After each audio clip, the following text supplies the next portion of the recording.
Hi, welcome to the Football Social with Sky Bet. We are live right now. Loads of games to bring you. 6 3 o'clock kickoffs, and we've got a packed sofa. Wow. What a duo to my right, by the way. 2 players that played for West Ham, 2 current West Ham coaches, 2 former England internationals. It is Paul Konchesky, Carlton Cole. Boys.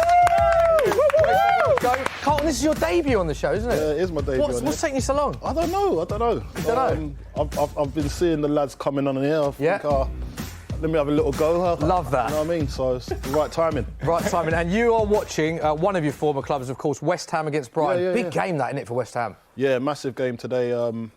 Obviously, no one was expecting anything from the Liverpool game midweek. But this game is definitely one that we fancy ourselves at. And hopefully we get some points on the board because it's much needed at the moment. Yeah, much needed. Massive game for West Ham. Needed 3 points. And to your right, another former West Ham player, Paul Konchesky. Paul, great to have you back on. You're watching Liverpool today. Slightly more positive for Liverpool, isn't it? I mean, even if they lose this, it's done and dusted, isn't it, the league for you? You like to think so. They weren't all guns blazing against West Ham, but they looked like they was cruising. They could have stepped up another gear. But being at Anfield today with the home support and the role they're on, I'd like to think they can go and take 3 points against a much good side in Southampton. Yeah, turn it around a bit, Southampton, haven't they? Yeah, they have. I think they've got 31 points at the moment now. So a couple of weeks ago, you're looking at them maybe for relegation, and they've climbed that table. Yeah, Hasenhüttl's men have been on form, certainly, but it's a tough game at Anfield today. So they are 2 of our feature games we'll be bringing you. The guys will be updating you on everything that happens, every ball that is kicked in those games.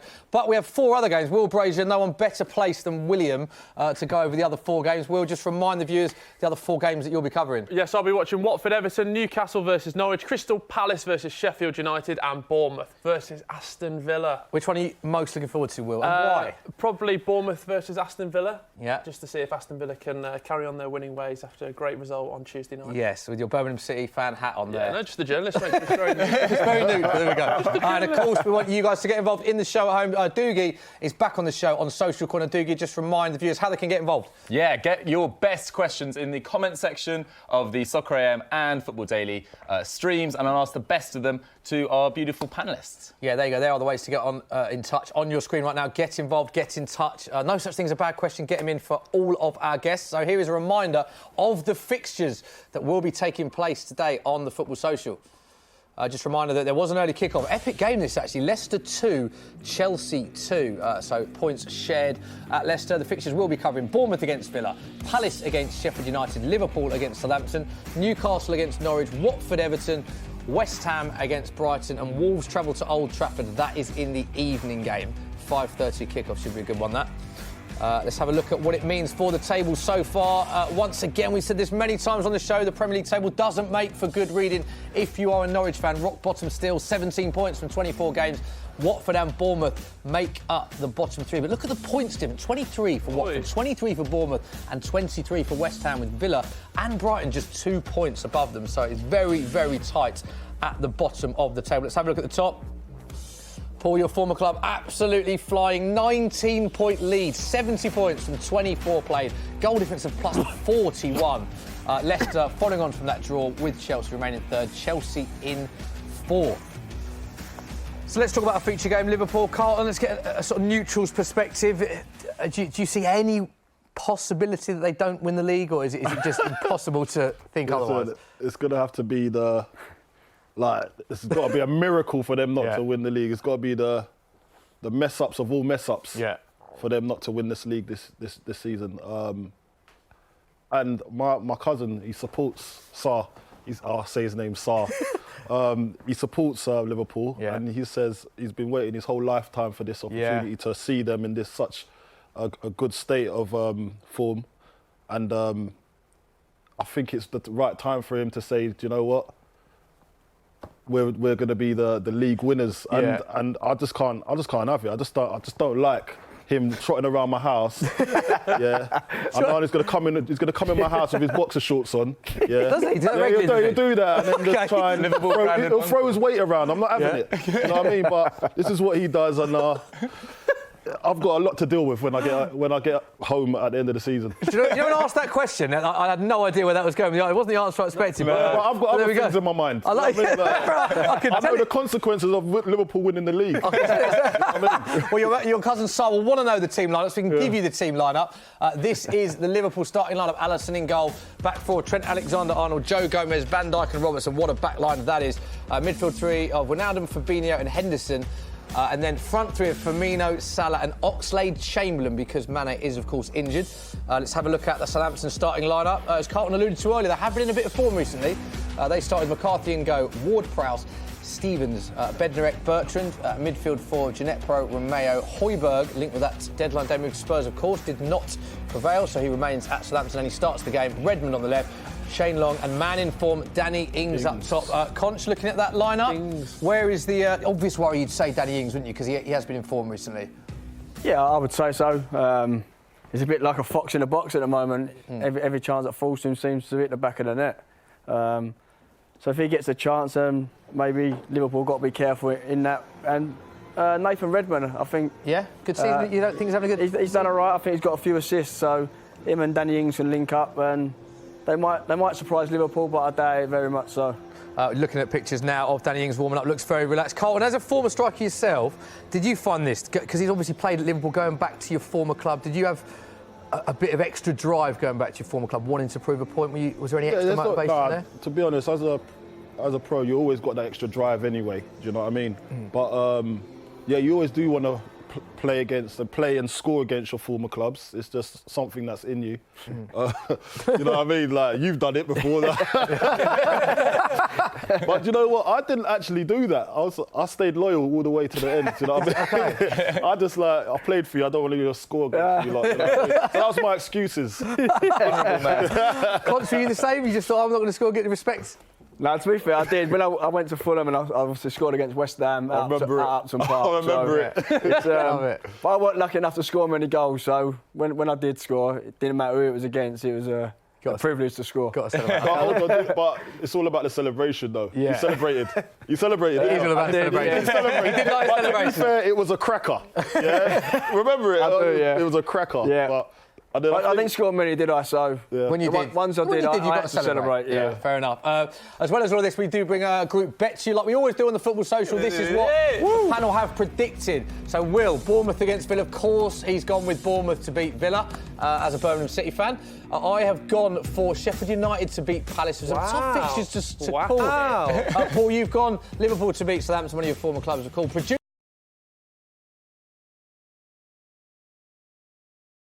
a home win, Watford against Everton, and Carlton is back in his former club, West Ham, to beat Brighton. Don't forget, you must be 18 plus, full terms and conditions apply. You can get odds of 105 to 1. Please gamble responsibly, and for more odds, go to skybet.com. So as well as the group bets, we can give you some price boosts as well. Once again, this is courtesy of our friends at Sky Bet. They will be on your screen any minute now. Here they are. Salah to score a hat-trick. So these are all in our feature game. Liverpool against Southampton. That was 14 to 1, now 16 to 1. Ings to score any time was 15 to 8, now 5 to 2. And you think Henderson to score and Liverpool to win in 90 minutes. You could have got 13 to 2 for that, but that is now at 8 to 1. So some very good price boosts there, courtesy of our friends at Sky Bet. We can give you the scenes at Liverpool. These are the live scenes at Anfield. Liverpool have been phenomenal. We're running out of words, superlatives to describe Liverpool this season. It is one change from Liverpool's win at West Ham. Fabinho replaces Divock Origi as Alex Oxlade-Chamberlain moves into a more attacking role. Southampton make 4 changes, interestingly, from the win at Crystal Palace. Bednarek, Romeo, Ginepro and Ings all return to the starting line. The atmosphere sounds and looks brilliant, as it always does at Anfield. You'll never walk alone, belting out through the tannoy, and surely we'll look at another tough day for the away team, as it has been for many teams going there, Will. Yeah, I think so. But if there was anyone to do it, I don't know, it feels like Southampton. I just got a feeling in my waters. Don't know if that's the dodgy coffee. You know, it's just one of them days, Carlton. I was saying that on Wednesday when we got beat by Liverpool. There you go, I've got to carry on. I'll take your positive into this one. Yeah, I mean, their record... Optimism. Their record at Anfield has been phenomenal, beating every single team in the Premier League this season. They've only got 2 points. Okay, I'll go Liverpool. You go Liverpool. Liverpool. No, stick by it. Stick with it. He's going to stick with it. We can give you the live scenes from around the grounds. Don't forget there are 6 3:00 kickoffs. They are forever blowing bubbles. There are the bubbles that are being blown at West Ham. Big game at the bottom of the table. West Ham make 3 changes to the side from the midweek defeat by the Premier League leaders Liverpool. Debutant Thomas Soucek comes in, as well as Ryan Fredericks and Mikel Antonio. While deadline day signing Jared Bowen does not make their match day squad. Brighton 3 changes from the side that were defeated by Brighton last week. And it looks noisy, doesn't it? It sounds noisy there. And a big game there. Absolutely massive. For both clubs. These are the scenes at Bournemouth. Another team that's struggling recently, and Eddie Howe makes just the 1 change to the Bournemouth side that beat Brighton. Solanke drops to the bench as Dan Gosling comes in. Dean Smith hands new £8.5 million signing Mbamwa Samata, his Premier League debut, and one of 2 changes to the Villa team who beat Watford last time in the league. Douglas Luiz also starts in place of Danny Drinkwater. So quite a few big games at the bottom of the table here. It'll be interesting to see how this affects the bottom half of the table.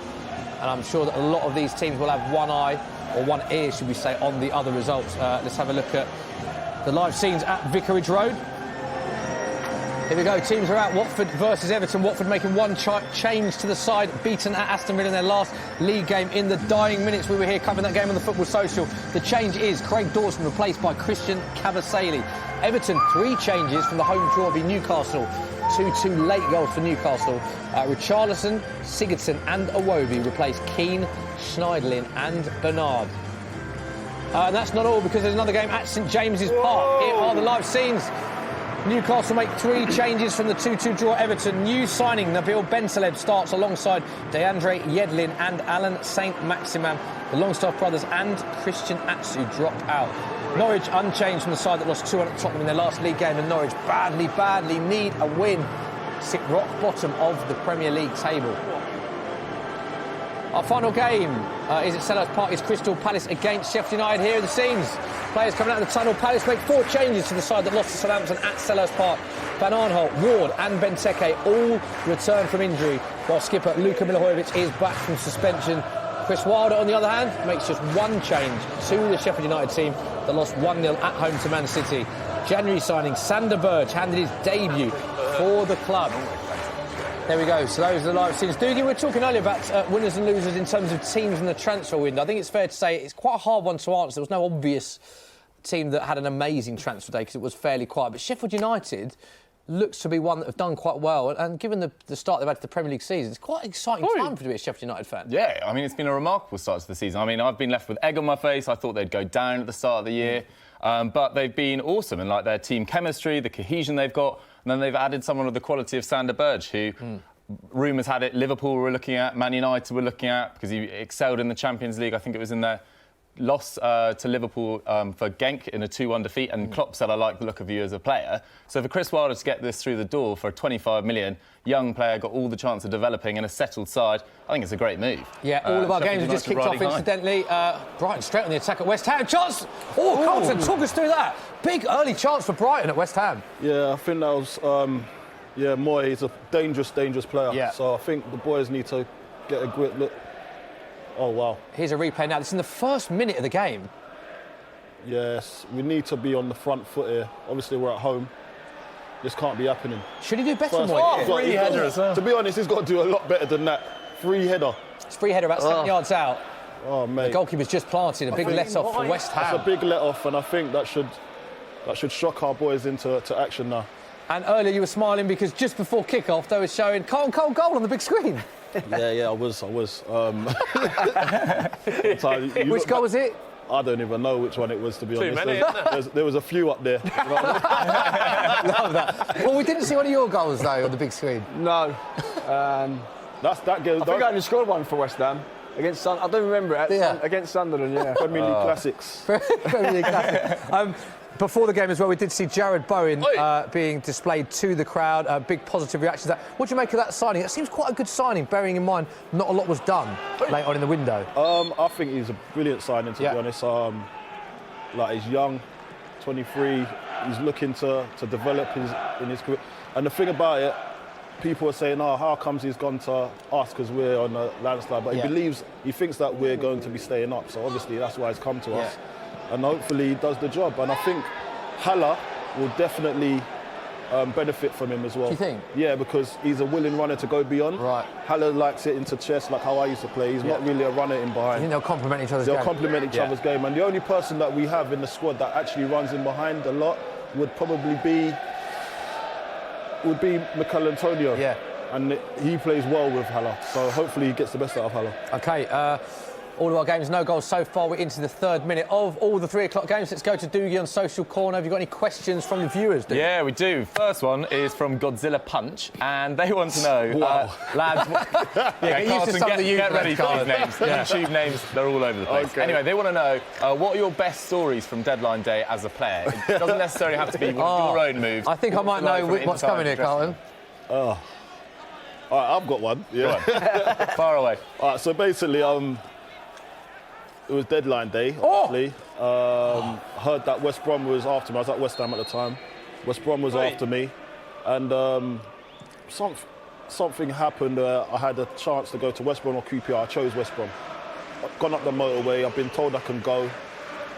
This is because Adebayor was rumoured to be leaving Spurs for West Ham, which allowed you to leave the club. Yeah, so there was a knock-on effect. Yeah. So I'm up there, just like, done my medical, passed it, don't know how by the way, but I passed it. Because I've gone in there with a limp and I left with a limp, right? Perfect, we're signing. So yeah, that's my type of player. Peg leg, yeah? So anyway, so I've done all the medical, I'm in the canteen looking to sign now. And then I got a phone call from Big Sam. And he's gone, Sam Allardyce, and he's gone... Current West Ham manager at the time, yeah. Current West Ham manager at the time says, Carlton, I'm gonna have to call you back, son. And I've gone, what? And look, the language that was used to Big Sam. Wow. I'll be repeated on this show. Can't be repeated on the show, but it was really, really bad. And it was as simple as Adebayor's move didn't happen, so they needed you back. Yeah. And even though you were at West Brom, in your mind, you'd agreed to go to West Brom, medical done. Yeah, you're gone already. And now you've got to go back. You have to kind of wheel it back in. And I didn't go training for a couple of days. Oh! And it was a long journey home on that motorway, do you know what I mean? But sometimes those sort of things do happen. But I sorted it out with the gaffer, carried on, tried to be as professional as possible. Well, I was professional as possible. And I left at the end of that season. Great first question. Now, Will, there's a screen from you. Before we go back to Doogie, what happened? Which game? Yeah, Norwich on the attack. They got a corner, another one coming in, but it was a great save from Dubravka, header down, and it was punched over the bar, but a free header for Norwich, and they should be 1-0 up. Ooh. Carlton, West Ham.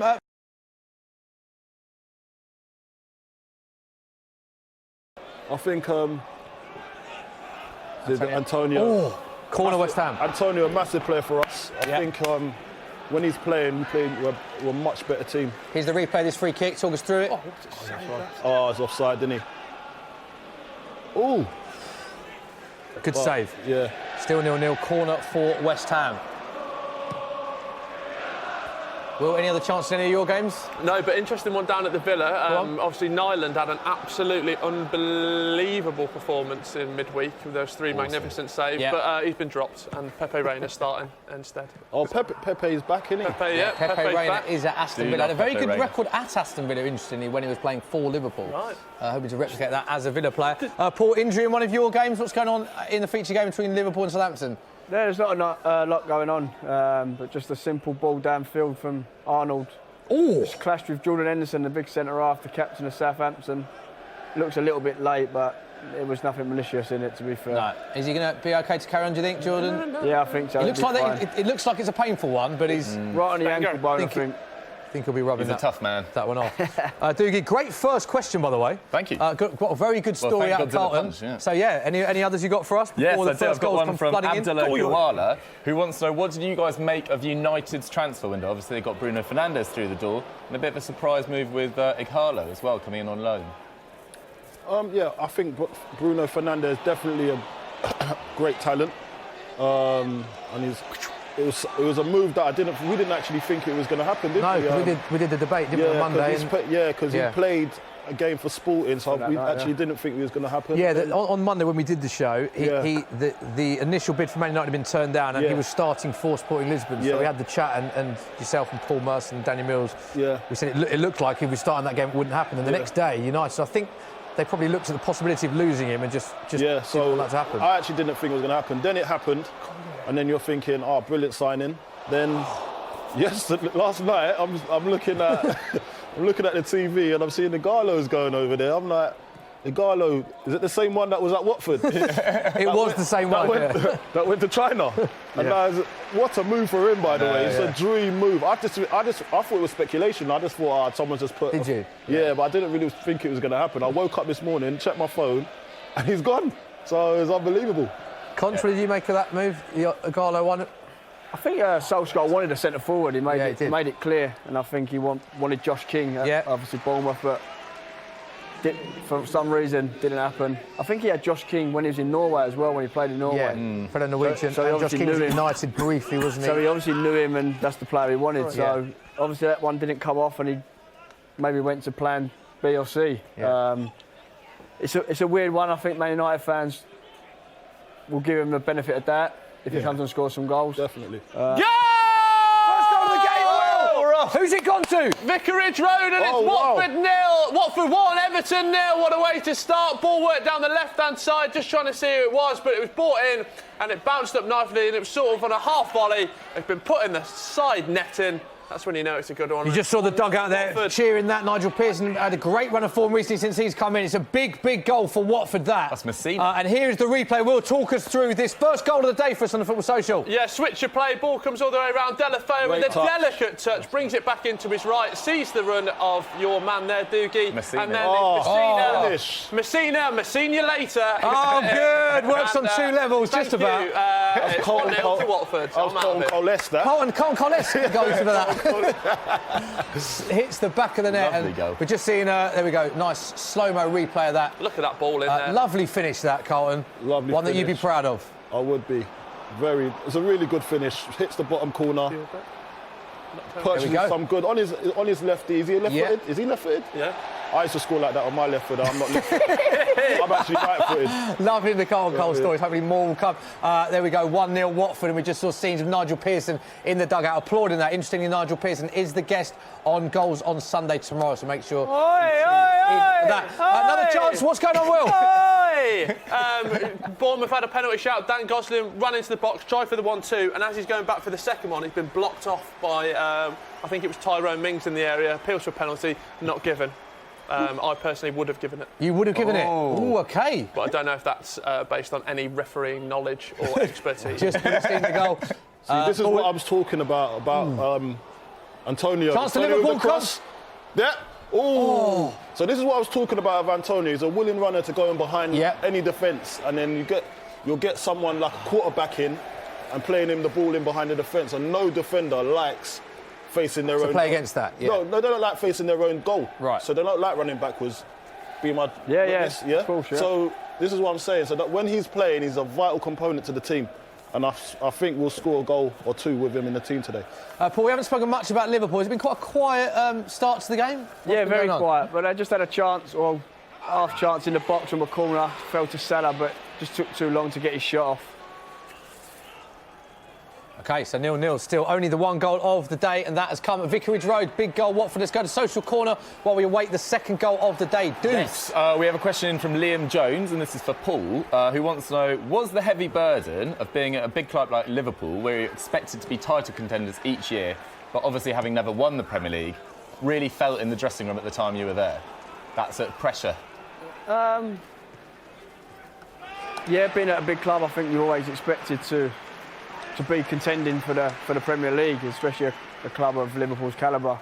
It was a hard time when I was there. They was trying to sell the club, the owners, so it was up in the air, and I think they brought Andy Carroll late on deadline day, so it was a bit of a carnage when I was there. But obviously the calibre of the club, there's always hope, and the fans expect them to be fighting for the Premier League, and hopefully they've got their wish this year. Could you see it on people like Steven Gerrard, like the way they acted? Could you see how much it was really weighing on them, the fact they hadn't got over the line in the Premier League? Not really. I think being a professional footballer, someone of Stevie's calibre and Jamie Carragher's calibre, they know they should be maybe doing better than what they did. but it ain't about individuals, it's about a team. So it's probably a hard time for them because they bled Liverpool and never ever won the Premier League with them. Stevie nearly left because to go and win the league, basically, didn't he? He was going to go left Chelsea. Yeah. Go for Chelsea because obviously they was in a good stage of their. Well, for a club of that size, Liverpool should have been winning the league by, you know what I mean? Yeah. But Chelsea was already doing it, so he was going to leave to go there. So it would have made sense, but I think something happened when he couldn't go. Yeah. Another chance for West Ham. Ooh. Yeah, because he was very close to John.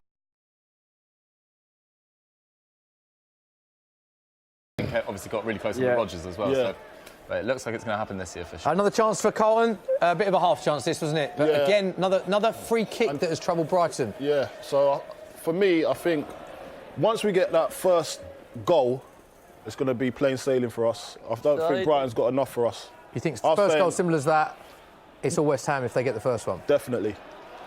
Okay. I think first goal is going to be West Ham because of the way the game's going. Don't think Brighton are playing too well now. We just need to keep on pumping away at the defence and we should be fine. Both played for West Ham, both involved at the club now in coaching capacity. Just sort of tell us, if West Ham don't manage to win this, how the sort of feeling will be amongst the fans and the club. Are they getting a bit nervous, the fact that they're being dragged into the sort of relegation zone, or are people quietly confident they've got enough to pull themselves out of it? I think at the moment the fans you see yourself near the bottom. It's an hard time for them. With the squad the club have got, we know we shouldn't be down there, but for some reason we are. We all know we need to start winning football matches, and hopefully today will give the club a big boost if they can try and get 3 points. Agree with that, Carlton? You think win today and it kick-starts them? That's because if you look at our fixtures, our upcoming fixtures, it's really hard. It's really, really tough. So today is going to kick-start definitely that we can start climbing up the league, and even against the bigger teams we can try and take points from them here and there, and that should hold us in good stead to look up the table and look to the next stage. But we need to finish strong. You mentioned your upcoming fixtures. After Brighton today, West Ham play Man City away, followed by Liverpool away, home to Southampton, home who we've said have been on a good run of form, followed by Arsenal away. So you look at that as a fan and think, this is a game we need to win. Exactly, and that's why I was worried. I didn't actually know that until after the Liverpool game on Wednesday. So I was like, oh my God. So I started to worry a little bit, as you would naturally do. But so you've got you and your cousin, the West Ham Liverpool game as well. You got that? Oh, mate, I had a lot of pressure on me. A lot of pressure. And then afterwards, it's just doom and gloom. I just went home and slept, mate. Slept it off. But definitely, look, if we come through this game unscathed, we should be fine, I think. We've got enough, and especially with the new signings, we can actually boost ourselves up the table now because everyone's going to be reinvigorated now. Seems to be getting a lot of joy down the flanks. We've seen another chance. Another chance down the flanks for West Ham. Just saw Trent on the ball, delivering another whip that he's got in his locker. You had that in your day, Paul, didn't you? Down the byline, whipping it in. I think I put one in the top corner, mate, in the cup final. You did, didn't you? He just tried it there, I think, Arnold. No, he's trying to put a cross in there, and it's gone a bit wayward, but it's nearly ended up in the top corner. Yeah, hasn't it? Look at this. It's one of them that the keepers don't like, do they, when you don't know if it's shot or cross? Shot or cross, speaking of assists as well, Trent Alexander-Arnold provided more assists than any other player in the Premier League since the start of last season. I'll repeat, that's not any other defender, that's any other player. Wow. 22 assists since the start of last season. Sensational. In joint second place in that list is teammate Andrew Robertson with 17. As a fullback, former fullback, Paul, used to like to bomb on a bit. How impressed have you been with Trent and his game?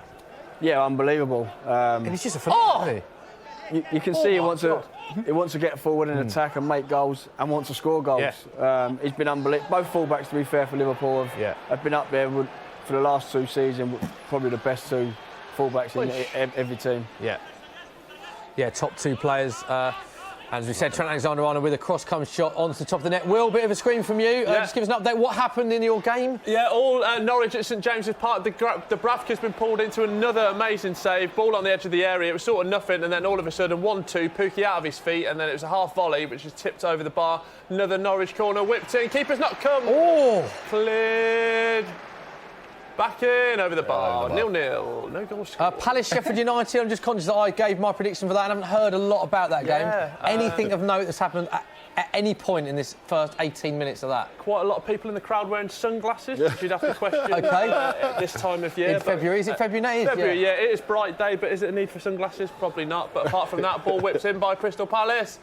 Cleared away, nothing's happened. Oh, Jack Grealish is down. We know that he's one of the most foul players in the Premier League. He's having a great season. Scored a lot of goals. Another foul on Jack Grealish. We've seen that a lot this season. Looks like he'll be right to carry on, though, but he's not happy with that. Yeah, no, I mean, he knows what he's doing, but I think players go out there to try and ruffle the feathers a bit early on. Yeah, he's back up and fine. Thankfully. Carlton, you're animated there. It seems to, from the early chance with Brighton, it seems to be all West Ham on the ball now. It's all West Ham now. We're controlling the game, but this is the danger part. Yeah. Like when you think you're comfortable in the game and you're probing, and then all of a sudden there's a sucker punch.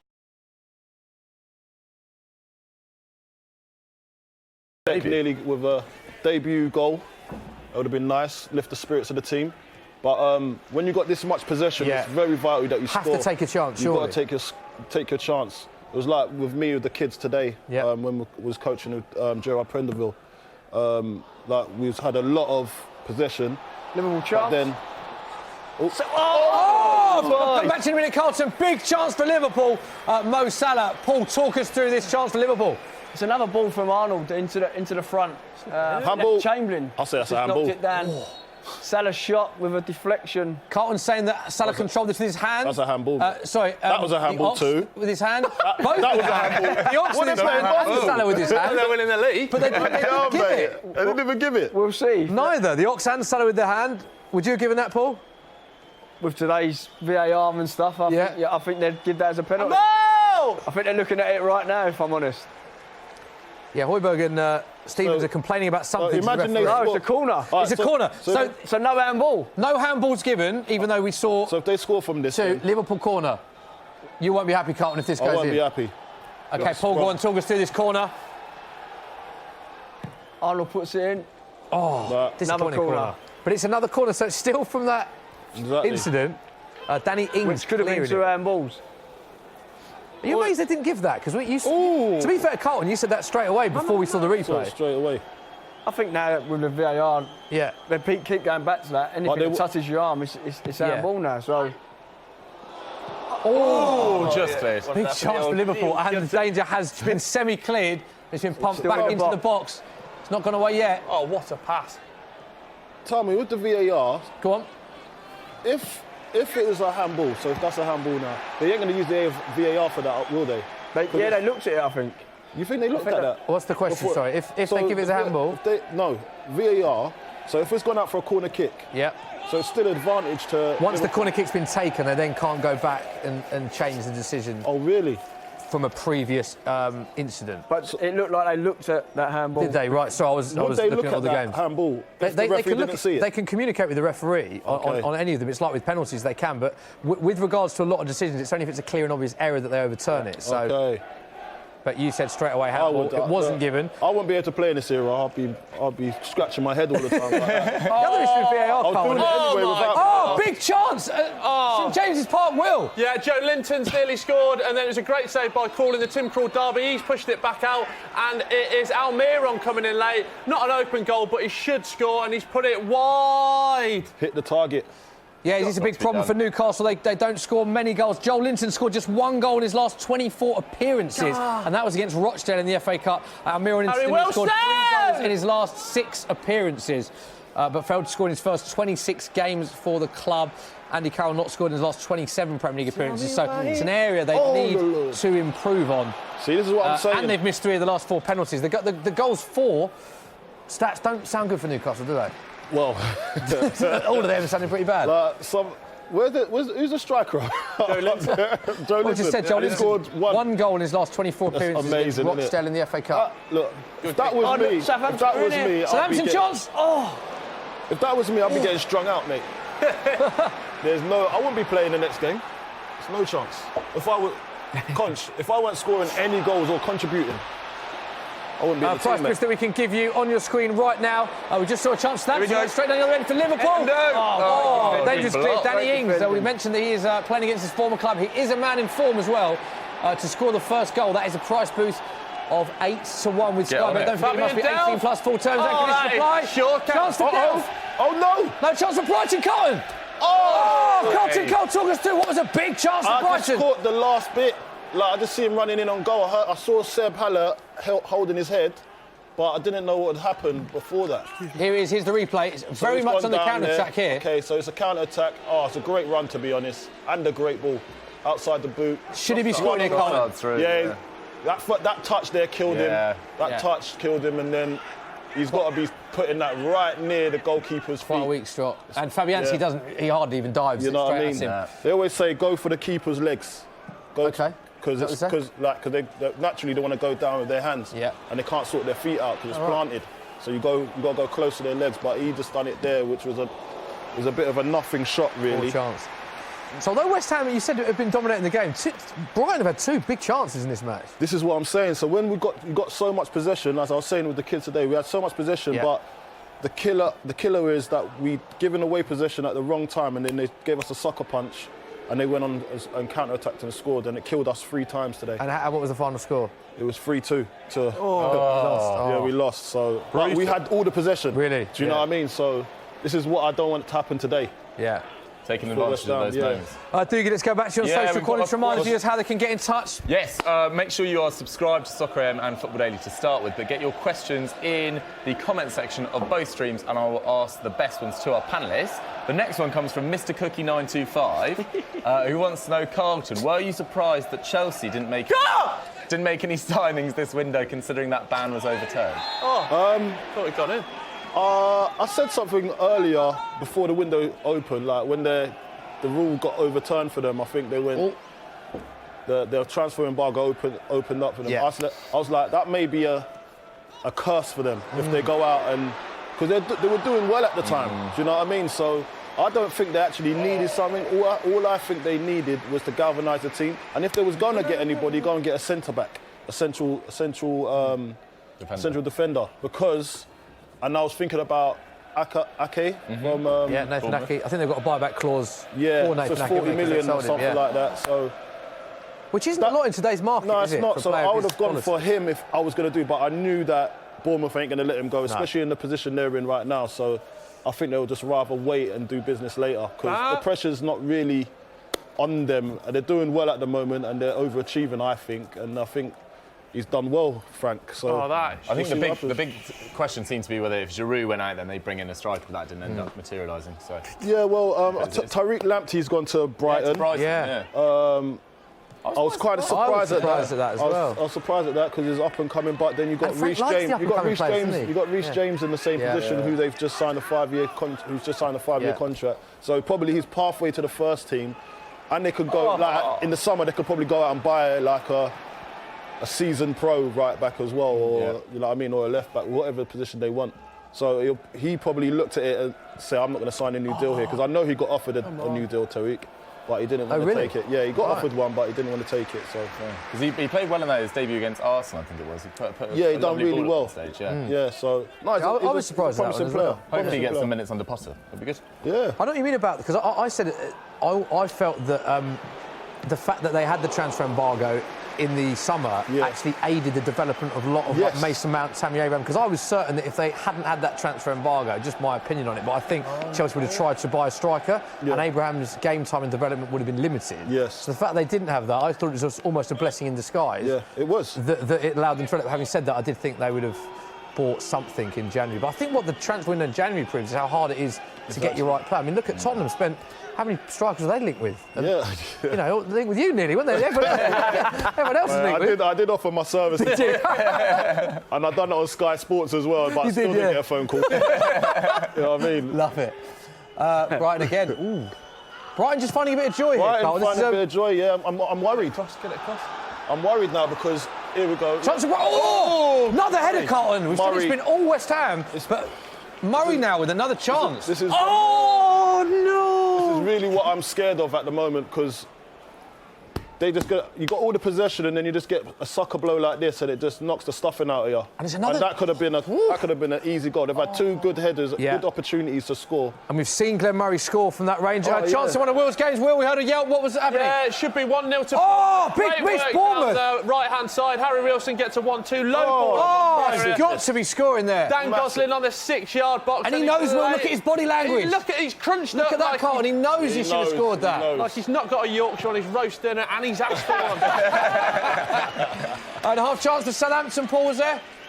Yeah, a little one. I think they're frustrating Liverpool at the moment. They're going for it. They've got... When they're Liverpool back four playing with the ball, they're pushing 3 up, so Liverpool find it hard to play out. Long just nicked one off the centre-back and got his shot off, but Alisson saved easily. How long can they play at that pace, though? Closing down at Anfield. Here we go. There we go. Ooh.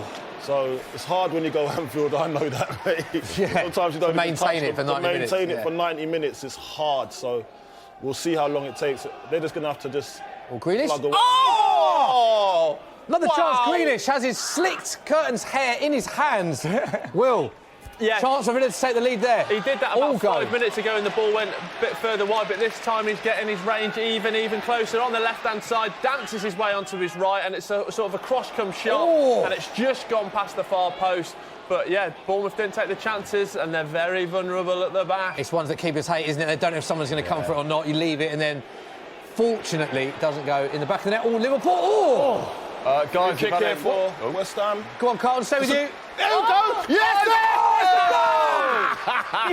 We're off. First goal for West Ham.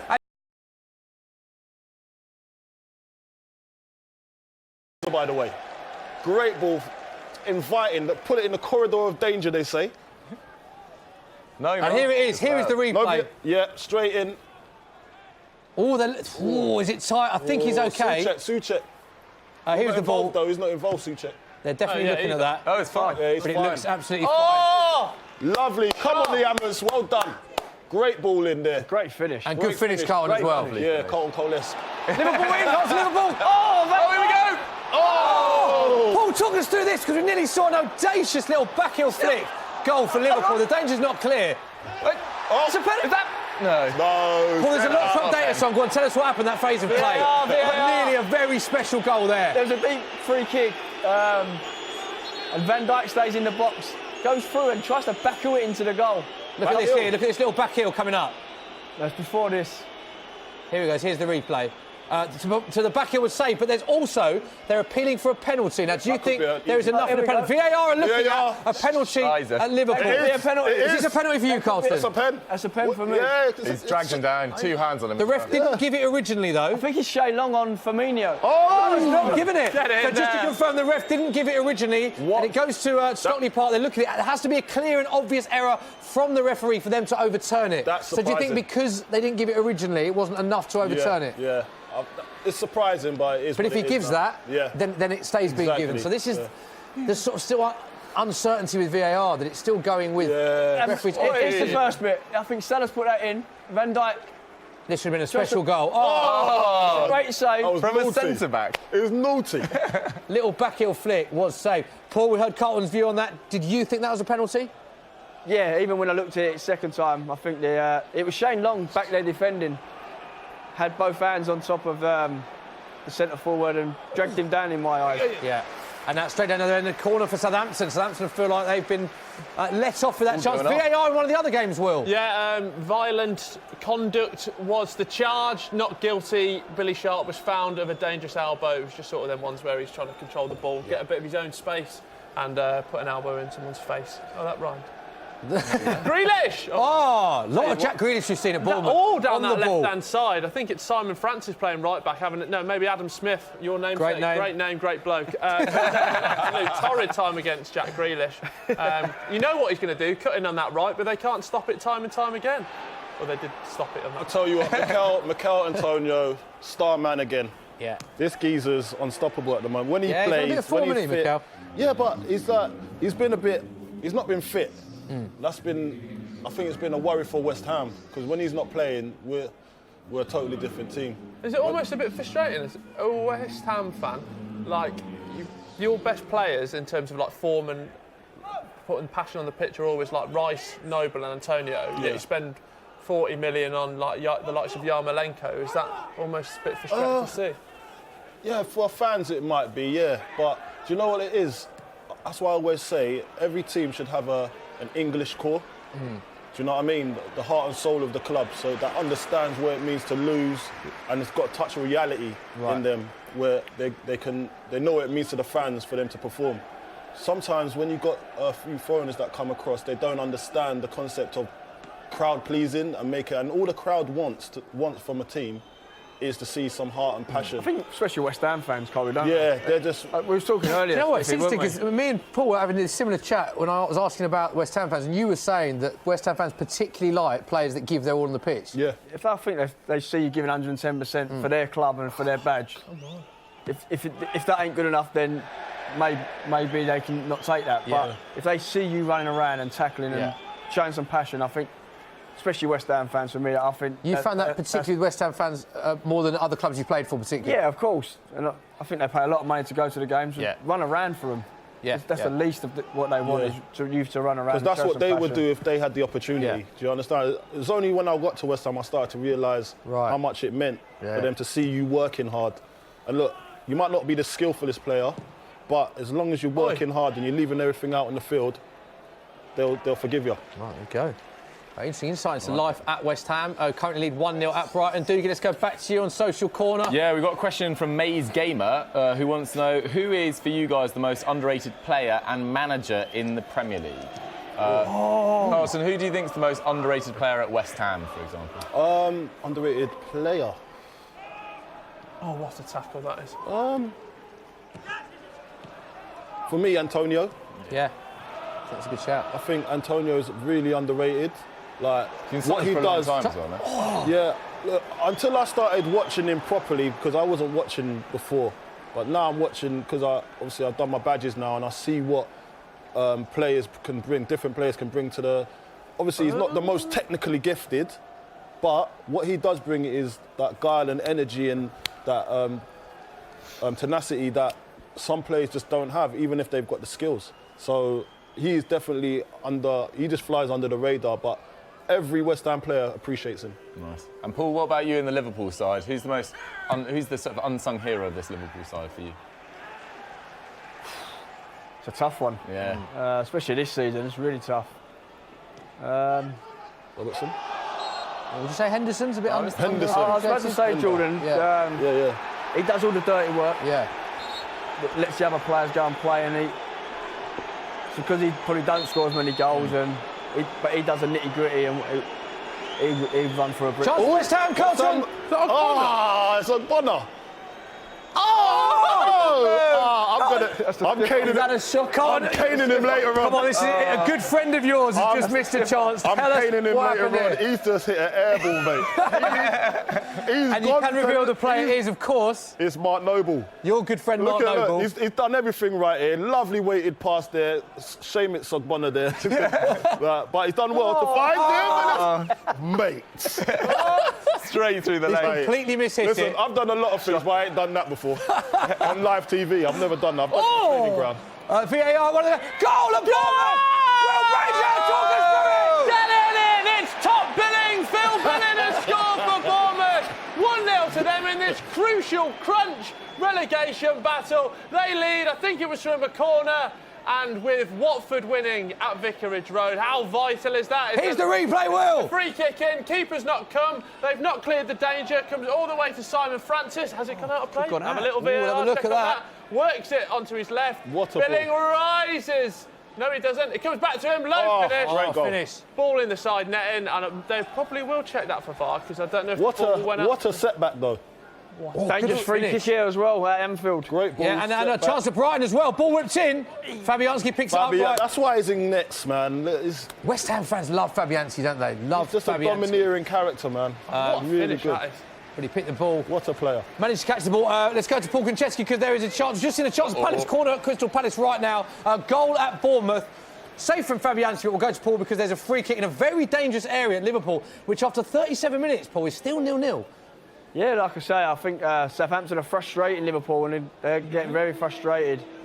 They're quite clever. Southampton, little fouls here and there to break the play up. So there's a free kick now. Arnold's put the ball down. Let's see if he can work some magic here. Salah, Henderson and Trent all over it. Who do you think will strike it? I think Arnold. Nah, he's not in the right position. You think Salah? Salah will. Here he goes.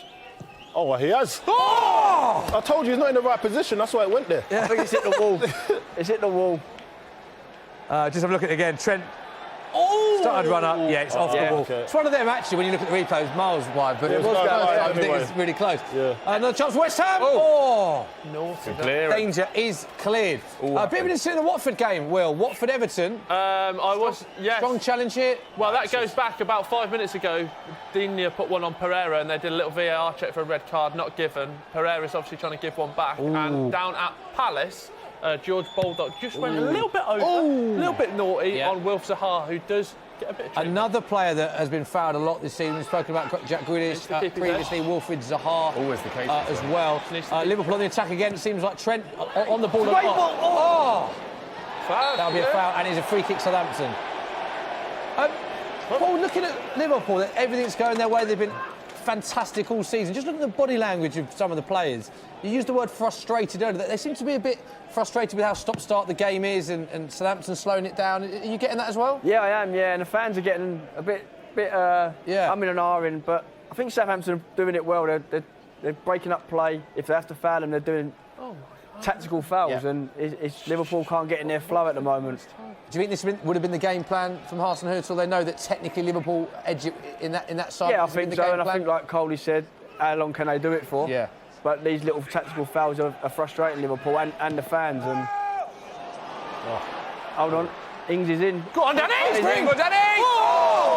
That's his own player. Wow, that is a big chance for Southampton. 39 minutes on the clock. Big chance and a big chance for them to go 1-0 up. Big chance for West Ham as well just now. Go on. Mikel Antonio's had a couple of chances where he could have put it in the net. Liverpool in here. It's Loftus go. Sorry, Coley. Mikel Antonio's had another chance where he could have scored. So he could have scored 2 goals by now. Yeah. But it's just not happened for him in the box yet. So I'm just waiting for it to happen for him. Will, what on earth's going on at Watford there? I don't know. I haven't been drinking, just to clarify, but I've just seen a hornet seductively wrapped around a drum, pretending to sing. In the corner flag. Don't know if there's some fumes in this. I don't really know what's going on, but yeah. I can confirm that Watford mascot was lying in the corner flag with the drum. Yeah. It was very odd, but it's... not a lot, clearly not loads going on at Watford in that game so far. Paul, a couple of incidents in the Liverpool game. Chance for Danny Ings, then a chance down the other end as well. Yeah, well, Danny Ings got into the Liverpool box, dragged it back onto his left foot, and I'm not sure if it's his own player or Alisson made a great save. Yeah. They're in again, Paul. Mate, this is... take it yourself, Shane. Good picking cherries, mate. Picking cherries. Shane Long.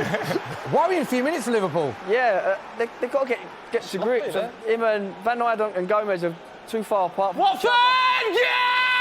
Goal!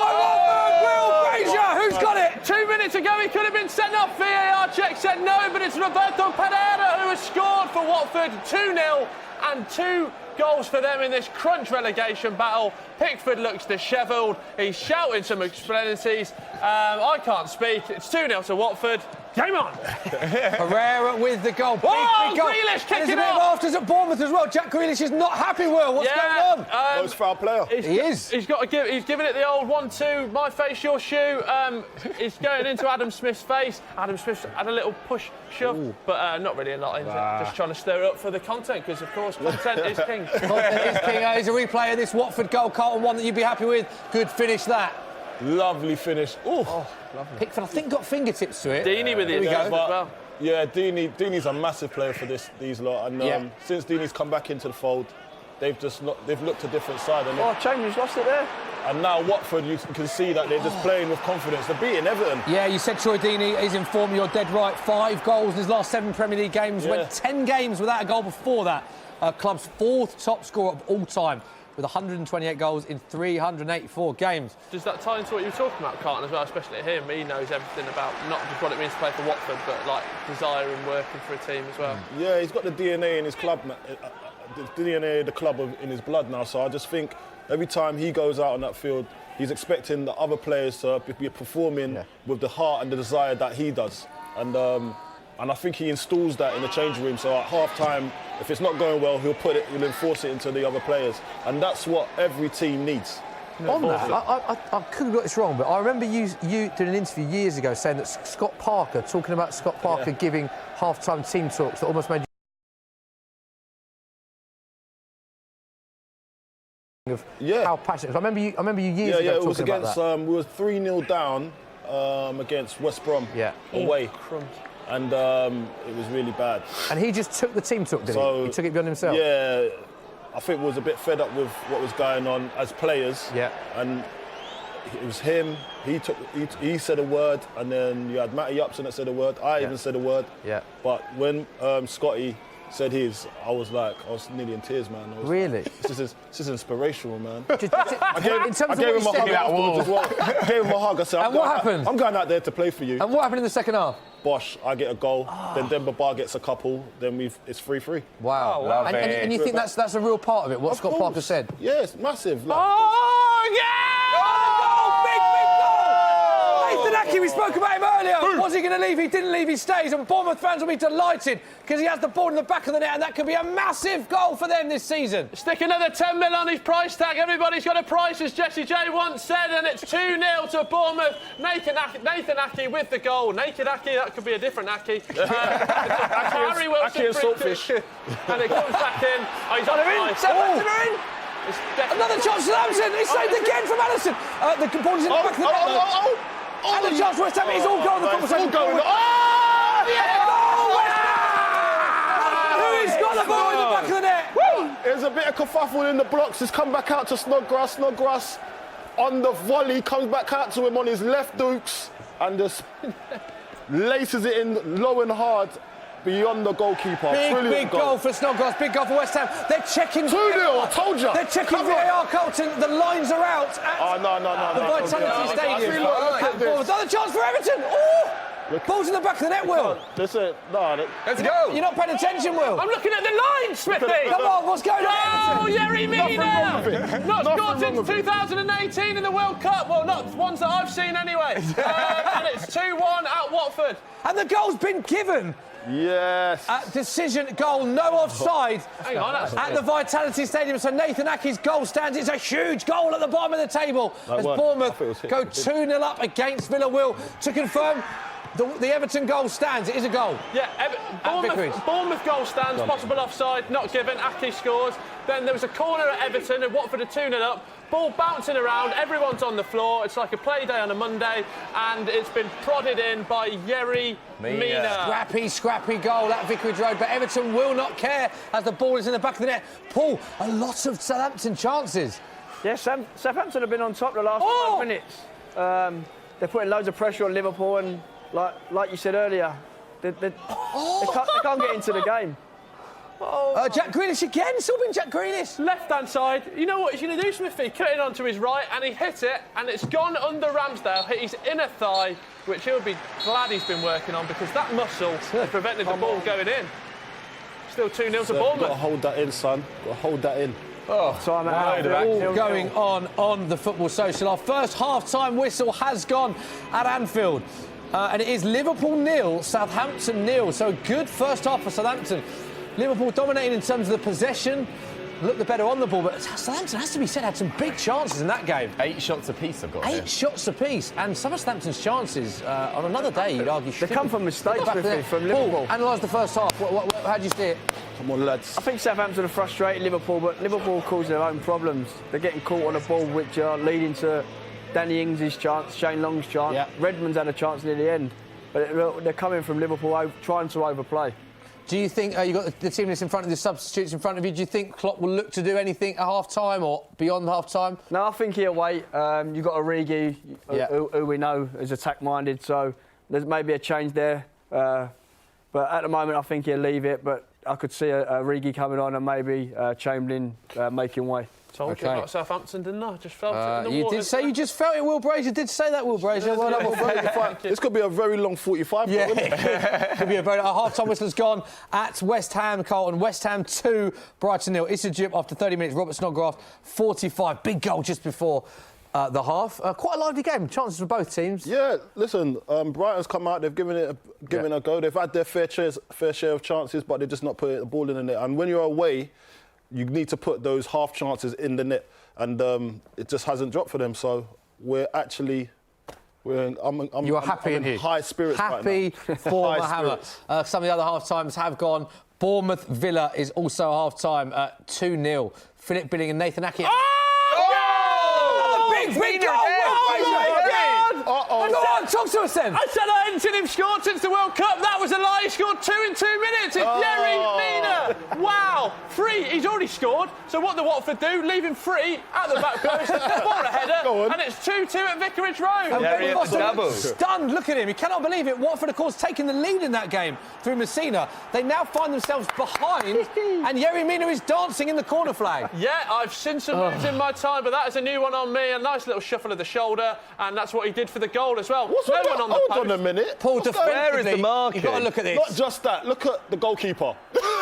It's quite close to him. Right Yeah, Is that the old downward header? Look at him. And from a defensive point of view, Paul, it's a very, very poor goal to concede this from Watford, isn't it? It's simple movement as well. It's just step one way, gone the other. Who's that at the back? 15. It's a great header, but Cathcart Nigel back. Pearson won't be happy about that. No, he will not be happy. I'm not Big sure shot. whether And it's Foster's another goal before silent half-time. block there. Go on, Doogie, sorry. Yeah, so I'm not sure whether Foster's... it looked like he didn't make much effort to get to that Mina header. Yeah. It looked like Holgate blocked his vision. Yeah, I think he might have had... Because it did look a his bit vision bizarre. blocked. However, Cathcart needs to have a look at himself at half-time. He needs one of them Scotty Parker team talks. Yeah, he does That need a was Scotty Parker team. So absolutely just quickly on that then. Fulham gets that now. Do you know Yeah, what I do you mean? think... So going on from that, we've all met Scott Parker. He's a lovely guy.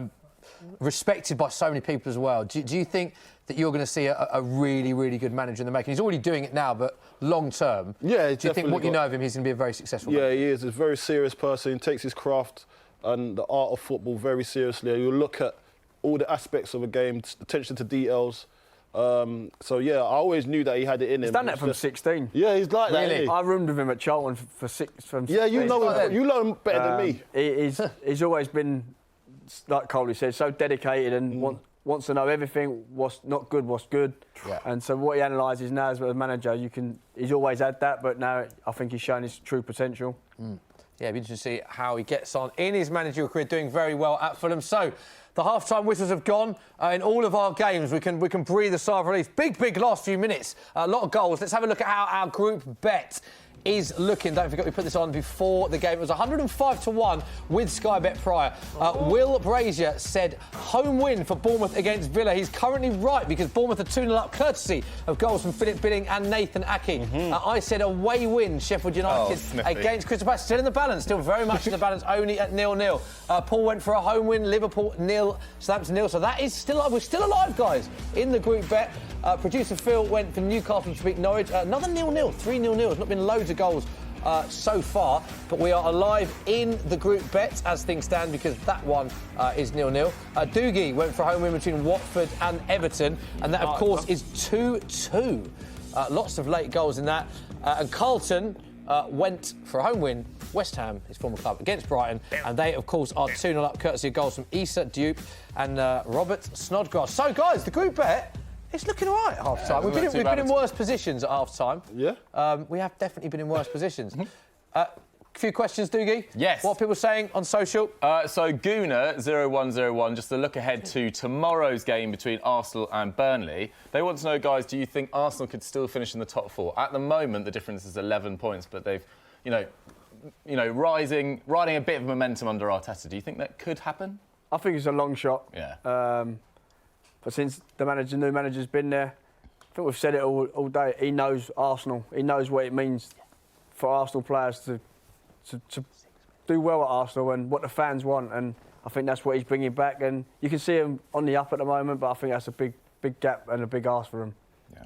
For sure. Carson, are you the same? Yeah, I'm the same, really. I think it's a big ask to... I don't even think they're ready for that yet, to be honest. Really? I don't think they're ready for it. I think they need to build for another season and Have you been impressed by Arteta then? Yeah, of course. Like, he was a great player, and he's obviously gone and learned his trade under a great manager as well. So he's definitely come into the fold confident that he could do the job. I think he's got to wait till the summer so he can bring in his own players and then try and build from there. But if he's going to go in now and start buying players in the transfer window, which it's not the right thing to do. You really want to set your stall out from the start of the season, and I think he'll be able to do that. And then next year, you'll be looking at the Champions League for him, I think. I think he's a good manager, Arteta. Yeah. Similar to what you were saying about Scott Parker, both of you, Paul, you saying you saw it from an early age at 16. I interviewed Mauricio Pochettino, this was about 18 months ago, and we were talking about best players he'd played with. And he was at PSG with Mikel Arteta, and Pochettino's quite a lot older than Arteta was. And he said the football brain he had on him as such a young player was just, he couldn't believe it, and he said he'll go on to become one of the best coaches he's seen. And that, for Mauricio Pochettino to say that, that is some praise. Tried to get him as his assistant. Yeah, so I think it's a good appointment for Arsenal. But we are at the half-time stage. Earlier on last week, I did catch up with James Maddison as he became the latest player to take on our FIFA Versus challenge. Here it is.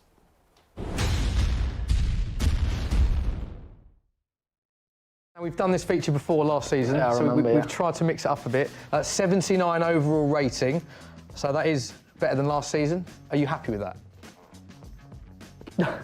Honestly? Go on, be honest. I think it could be a couple notches higher.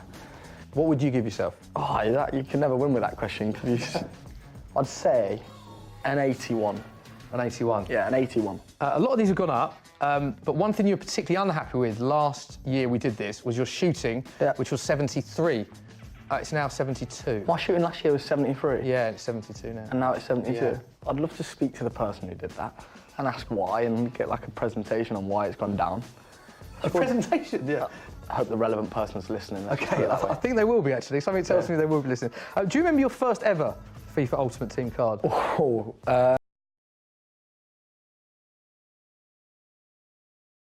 Oh, close. 56. FIFA 15. I can actually picture the picture that they used because obviously I was at Coventry. I just broke through. I was so happy to be on FIFA. Yeah. Who's the highest rated player overall on FIFA 20? Kasper Schmeichel? It is Kasper Schmeichel, 83.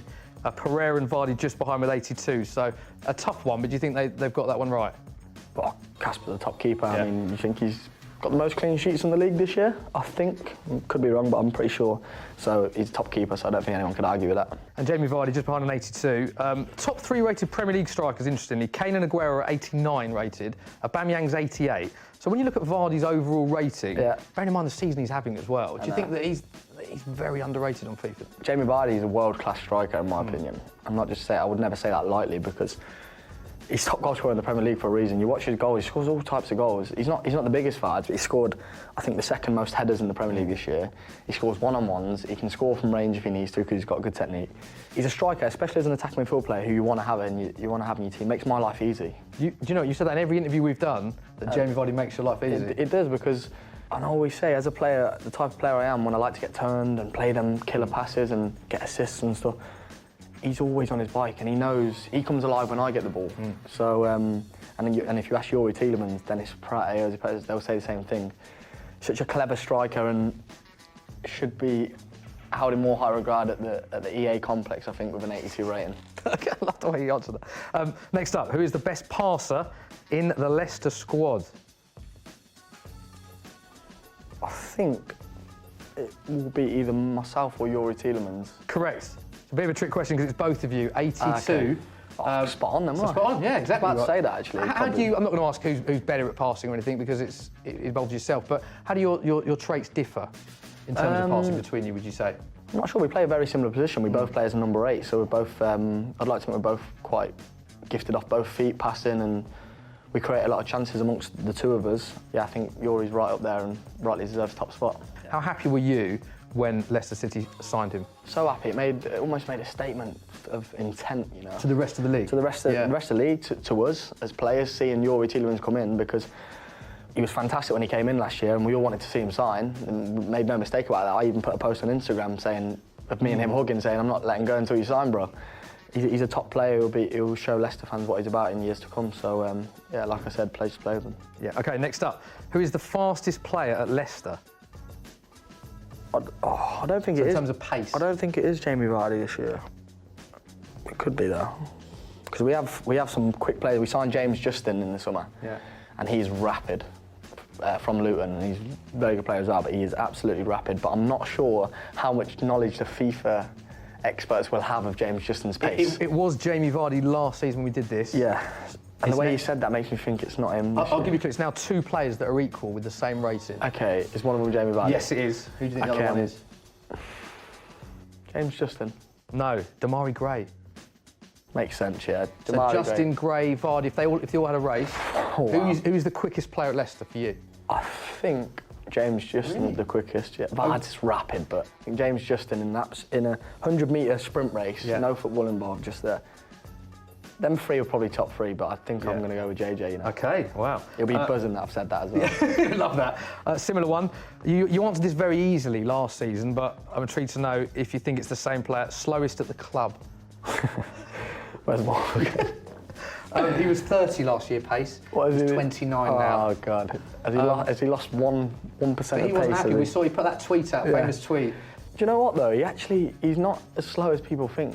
He's a powerful boy, so when he gets going, he can pick up some speed. And obviously, FIFA are so harsh in what pace ratings they give defenders in general. But Wes is quicker than he lets on, I think. So I have to back my captain. I like the way he said when he gets going, he's quick. Almost like right off the first time. I didn't say that. I was saying that. And they did release that video. Leicester released that very good video. Yeah, I know, that was hilarious. Disproving it's good, wasn't it? I think he was blowing after that because he had to run one lengthy push to the other. But it was a good video, I remember seeing it. Last time we spoke, of course, unfortunately I had to reveal to you that you were the weakest player in the Leicester squad. Strength rating of 39 on FIFA 19. What is your new strength rating? It can't have gone down. It's not down, no. Okay. It was 39. It was 39. Yeah. I'm going to guess that it's 46. It's 49? 49, got up 10. Yeah. Are you happy with that? Well, I know when you were filming with Vards earlier, you see me in the background in the gym, putting hard yards in. I know you've all seen it. So hopefully we can go up another 10 to 59 next year. Still the weakest player, though. I think they're doing you. Am I the weakest player still? Yeah. No chance. Let's get the squad in there now and we'll go and do dumbbell press and see. I'd love to do that. Can you sort that out? No, I've got a shoot.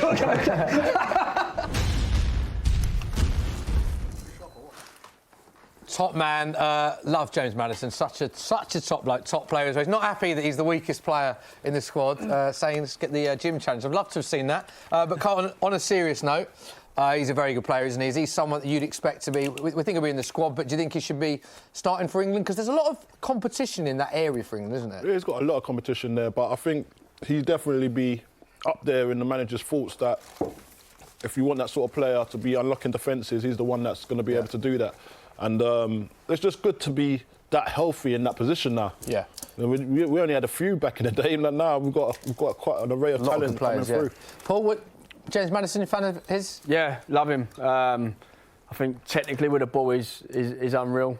Can see a pass, and like Coley said, he can open up defences, and I think in the Euros, and that's what we're going to need. And hopefully he can get a few more assists towards the back end of this season and push the manager to hopefully get us in the starting 11 for England. Yeah, he's having a very, very good season. What do you think, Mason Mount or Maddison? Oh, Maddison. Maddison. Yeah? I'd play Maddison and Grealish because I think they're like There's two different players. You've got Dele Alli, you've got Grealish, you've got Mount, you've got... Grealish, so direct. It's a good problem for England I like to the have. way you brought Dele up there. Yeah. Can't forget about that. I like the way you brought him up. Yeah.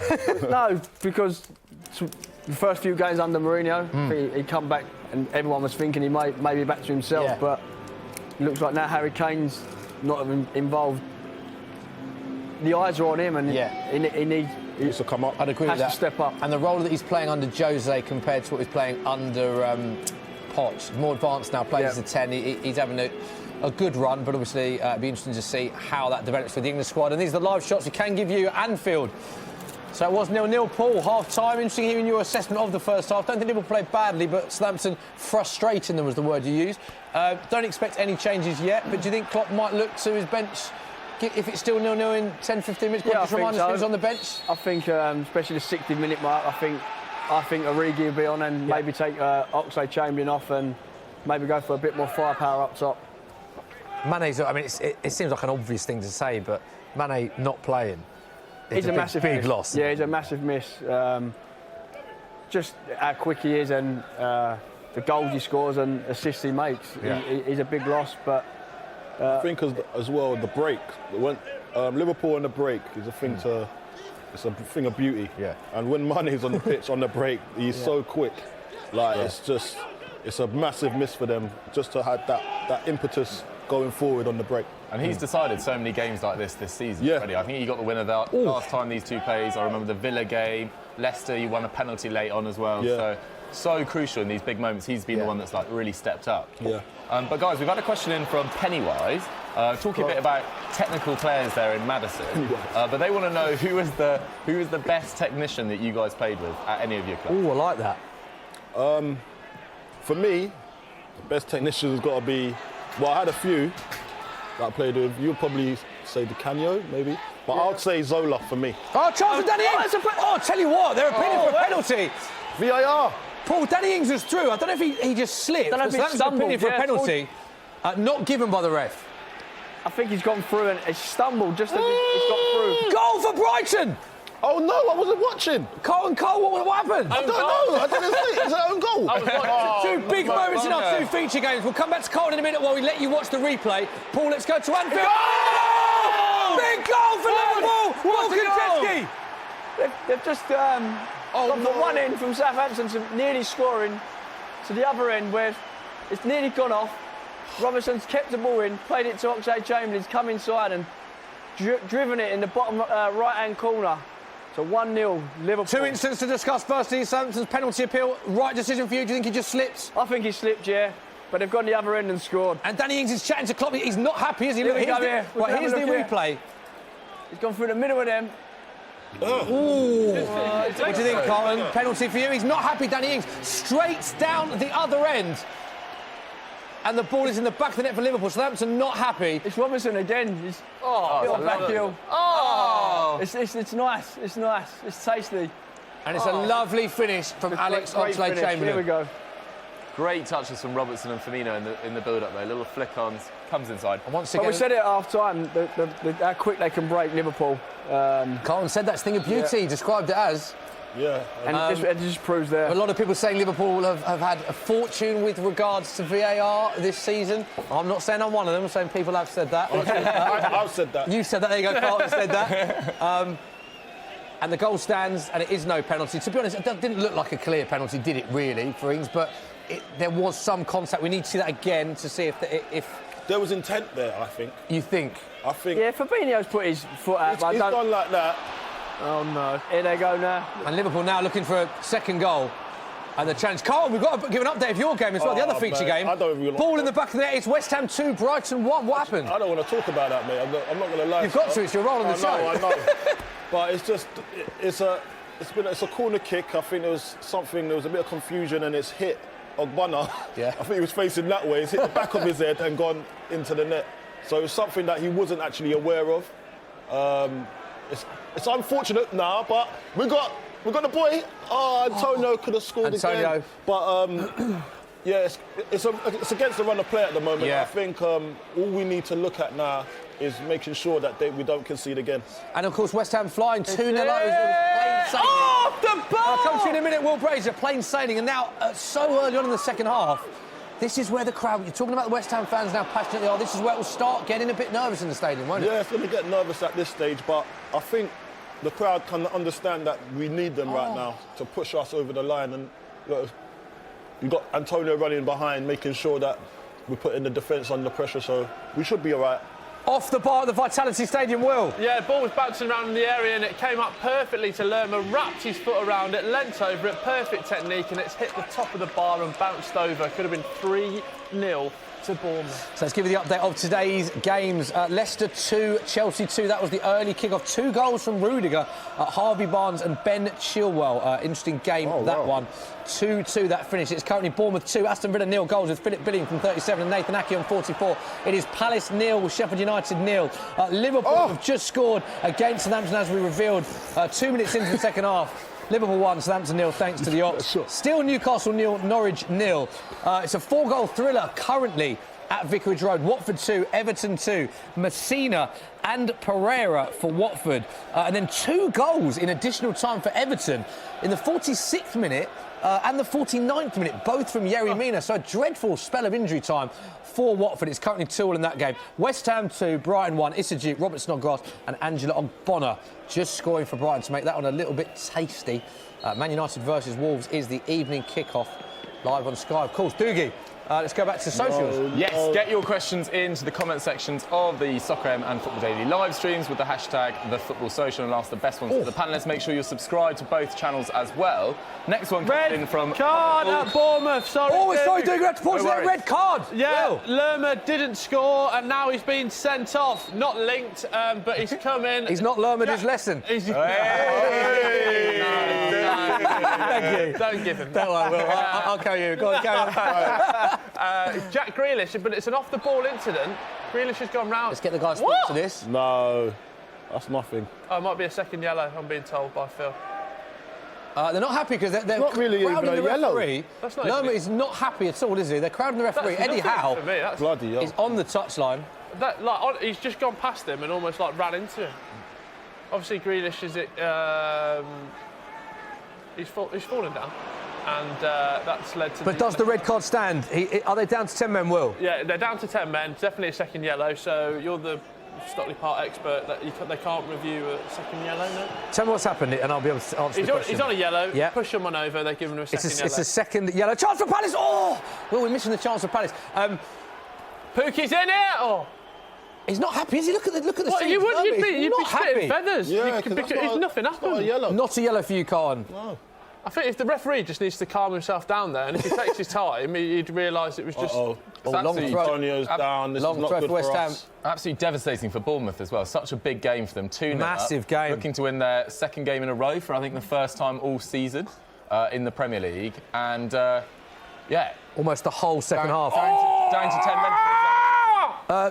Just confirm what's going on at Bournemouth, because it is all go. Yeah, well, the free kick has been whipped in, and then the keeper came, it bounced up in the air, and Engels, who interestingly came on as a half-time sub for Ponta, which I think is tactical, after being 2-0 down. Antonio's injury. And it's still 2-0. Bournemouth are down to 10 So men. Engels missed the chance. Oh, he's been punched in the head by So they won't be loving Engels instead, then. No, that's better. That's Thank fantastic. you, Paul Kucheski. Loved it. There we go. Duke, let's go back to you, because you did have questions. Yes, rudely I had a interrupted. question from Connor Bulcombe, who wanted to know, I think it was in light of Oxlade-Chamberlain scoring a goal in that game at Anfield. They wanted to know, how long does it take to get back up to speed after a long-term injury? Good question. It does. So when you are injured, you're doing all your rehab, you're staying, but there's nothing. It's nothing like a game. So if you've had a long-term injury, you can do all the running, long straight line running, twisting and turning, have as much training as possible. But when you get onto that pitch, there's nothing else like it. You're breathing. You are breathing hard. I think it takes 4 or 5 games to. 4 or 5 games to get up to match speed. Yeah. To get to peak level, 4 or 5 games. Yeah. Even on a really serious one, you could be back that quickly. It wouldn't take more like a couple of months. I don't know. Because I think you're playing practice games and all that, but once you start playing Premier League Cup games, I think 2-0. Oh, another big goal! Salah. Salah. He knows. Offside. He knows. Paul, talk us through what would have been a big goal. The flag is up at Anfield. They just attack so quick. Yeah. Salah runs through it early, but tight. Great ball for Firmino. And now VAR will check this, of course. Lovely finish, Paul, isn't it? It's a lovely finish. And I Through the legs, Carlton, like you said. I think this is quite tight, guys, you know. I think this is very tight. They're checking the disallowed goal. VAR, they've got the lines out at Stockley Park. Ooh. Ball's in the back of the net, but this is very close. Is his chest offside, though? Is there anything? We're looking. Offside. No goal. No goal. So the original decision does stand. Southampton are still in it 1-0. then, I think. I think if Liverpool get that goal, then I think it's game over. But Southampton have come out this second half, even though they're 1 down. They're going for Liverpool a little bit. They keep trying to attack and attack and attack. So it's still 1-0 to Liverpool in that game. We'll just quickly round up the results currently, the scores currently in your game, because it's been quite a lively start to the second half on the Football Social. Yes, it's Watford 2, Everton 2. Not much since that absolute drama and chaos that ended the first half there. Everton were 2-0 up, but Watford have brought it back with those 2 injury time goals. Also, Newcastle are drawing 0-0 with Norwich, but Norwich have played pretty well. Yeah. Crystal Palace, Sheffield United 0-0, and Bournemouth are 2-0 up, but Bournemouth are now down to 10 men. Jack Grealish falling to the floor after free header there from I think it was Max Aarons, but Bournemouth 2. Down to 10 men. Lerma's been sent off for a second, yes. OK, a couple of incidents to bring you. Chance West Ham. Chance West Ham. Carlton, quickly, there was a big injury on Antonio, and I saw your face. You were wincing when you saw it, but he's back on his feet, and he had a good chance there. Yeah, that's the thing about Antonio, because he's really delicate at the moment, and he's probably our go-to guy that's giving us all this energy today. And look, he's playing so well, so I really don't want to see him down on that field. It makes me wince. You know he's having a good game, isn't he? He's had a great game today, and I think if he carries on, he'll notch a goal. But it's big goal for West Ham! That man again! Hey, mate, these boys are doing me proud today, man. I'm not going to lie to you, man. I'm not going to lie to you. I'm so happy. Snodgrass, 2 goals, and he's having a big game for West Ham when they need him. He's having a massive game for us today, and he's come in the fold, and he's just making sure that everything he hits is going on target. And look, and we're reaping the benefits. What a volley again. He's had 2 volleys today, one from inside the box, one from outside the box. There's another deflection. Tiny deflection. We'll take it again, it's not a problem. He meant that. He meant the deflection. What I like about this, Carlton, and you'll be better placed to tell me than I am, it's a big deflection. Pretty big, yeah. But it's almost... It's coming from behind his body, so it's very hard to set yourself in that position and keep the ball down. Nah, he's got technique for days, this guy. Really intelligent player. He's physical as well. He likes to run, but you can see on his technique there, he's just got it to a T. Great left foot. Yeah, we were hearing... Goal! What happened? Sheffield United, corners come in, I think. Big goal, first goal of the day at Selhurst Park, Will. Yeah, I don't know who scored it. Basically, it's gone to the referee. He's had a little buzz on his arm. It's not an Apple smartwatch. He's got a text message. It's actually a goal that's been received down there. I don't know who it was. Gaeta's got the ball in his hand, so I don't know if he's carried it over the line. We're waiting for the replay. But as things stand, it's Crystal Palace 0, Sheffield United 1. They go again.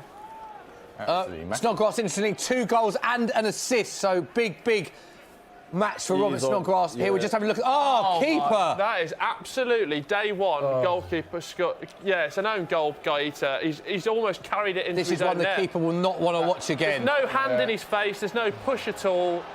It's just terrible goal. That's devastating, because he's had a really solid season for Palace as well. Well, you can forget all that, Doogie, because he's ruined it now. Here we go, Carl, look at this. Is one of the best in the Premier League. Straight from a corner, the keeper just drops it. That stinks of Roberto, that does. Don't go that far. Let's not go that far. To be honest, I like Roberto as a guy, but he's had a stinker when he came over here, didn't he? Sometimes it just doesn't go for you. And I heard he's quite a decent goalkeeper. Right. Just didn't. Who said that? Yeah. Here we go. I'm not getting involved with all of that stuff, but Corner for Southampton. Ball whipped in. Mate, Liverpool better watch out, you know, because... Carlton, on Liverpool as well, I just want to get your thoughts, because we saw your reaction. We saw a slow-mo of the Danny Ings penalty. Now, bear in mind, this was about a minute before Liverpool put the ball in the back of the net, the only goal of the game. Do you think Southampton should have had a penalty in this game? Yes, I do. You do? For sure. Initially, he's gone past him, and he's actually stretched his leg out while he's... Carry on, Carlton. We'll come to you one in a minute. I'm thinking it's the definite intent there to bring the player down. So I think it's a pen for me. Do you think that it was the delayed fall that might have worked against him? Because there was initial contact and then he stayed on his feet and it was almost like a delayed fall that created doubt in the referee's mind? Maybe. But I just see the intent. And if we're going to look at it from VAR point of perspective, it's a penalty for me. OK, Will, you're off your feet. Yes. Very animated as you always are. What has happened? Yeah, he's gone for there's one at St James's Park. Norwich really well worked down the left-hand side. Comes to Pookie, think he's going to shoot. Plays it to Cantwell, who immediately Cruyff turns, but he knows the tackle's coming, dives, and the contacts come after he's dived. He was already on the way down. Yeah. He's a cheeky boy, Cantwell, with a cheeky haircut. And Danny Welbeck has come on for Watford. First appearance since October for him. OK, thank you for that. You mentioned Norwich and you mentioned Pookie and you mentioned Cantwell, because whenever you mention Norwich, you seem to always mention Pookie and Cantwell. Henderson! Pookie... Oh! I'll do the stat in a minute.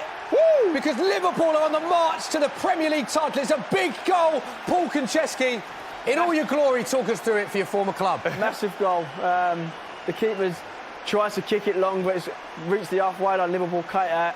Straight to Firmino, pulls it back, and Henderson. Spoke about him earlier. Don't really get many goals, but he's already forward. He's ended up staying forward. Stayed in the box, and Firmino's picked him out and made it 2-0 Liverpool. So it's a big goal for Liverpool. Look at that space he's in.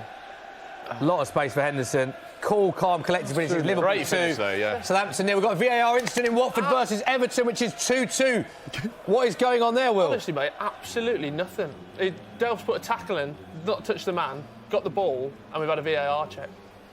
James, go on. That was it. Thank you very much, Will. We were talking about Norwich and the influence of Cantwell and Pukki. Early on, Pukki 11, Cantwell 6 have scored, listen to this, Carlton, 17 of Norwich's 24 Premier League goals this season between two players.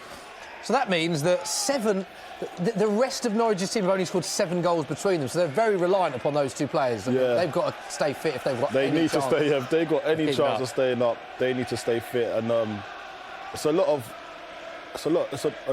pressure on those two boys as well. So let's just hope they stay fit, man, because it doesn't bode well for the rest of the team. On Pukki, former striker yourself, he's scored penalties in his last 2 games. 11 goals in 23 Premier League appearances. For a team that are bottom of the table, that's a good return, isn't it? Yeah, definitely. But you can still get relegated on that form. I think I had one of my best returns in the season, but we got relegated. The season we got relegated in 2011, I had one of my best returns goal-wise in the Premier League, but got relegated.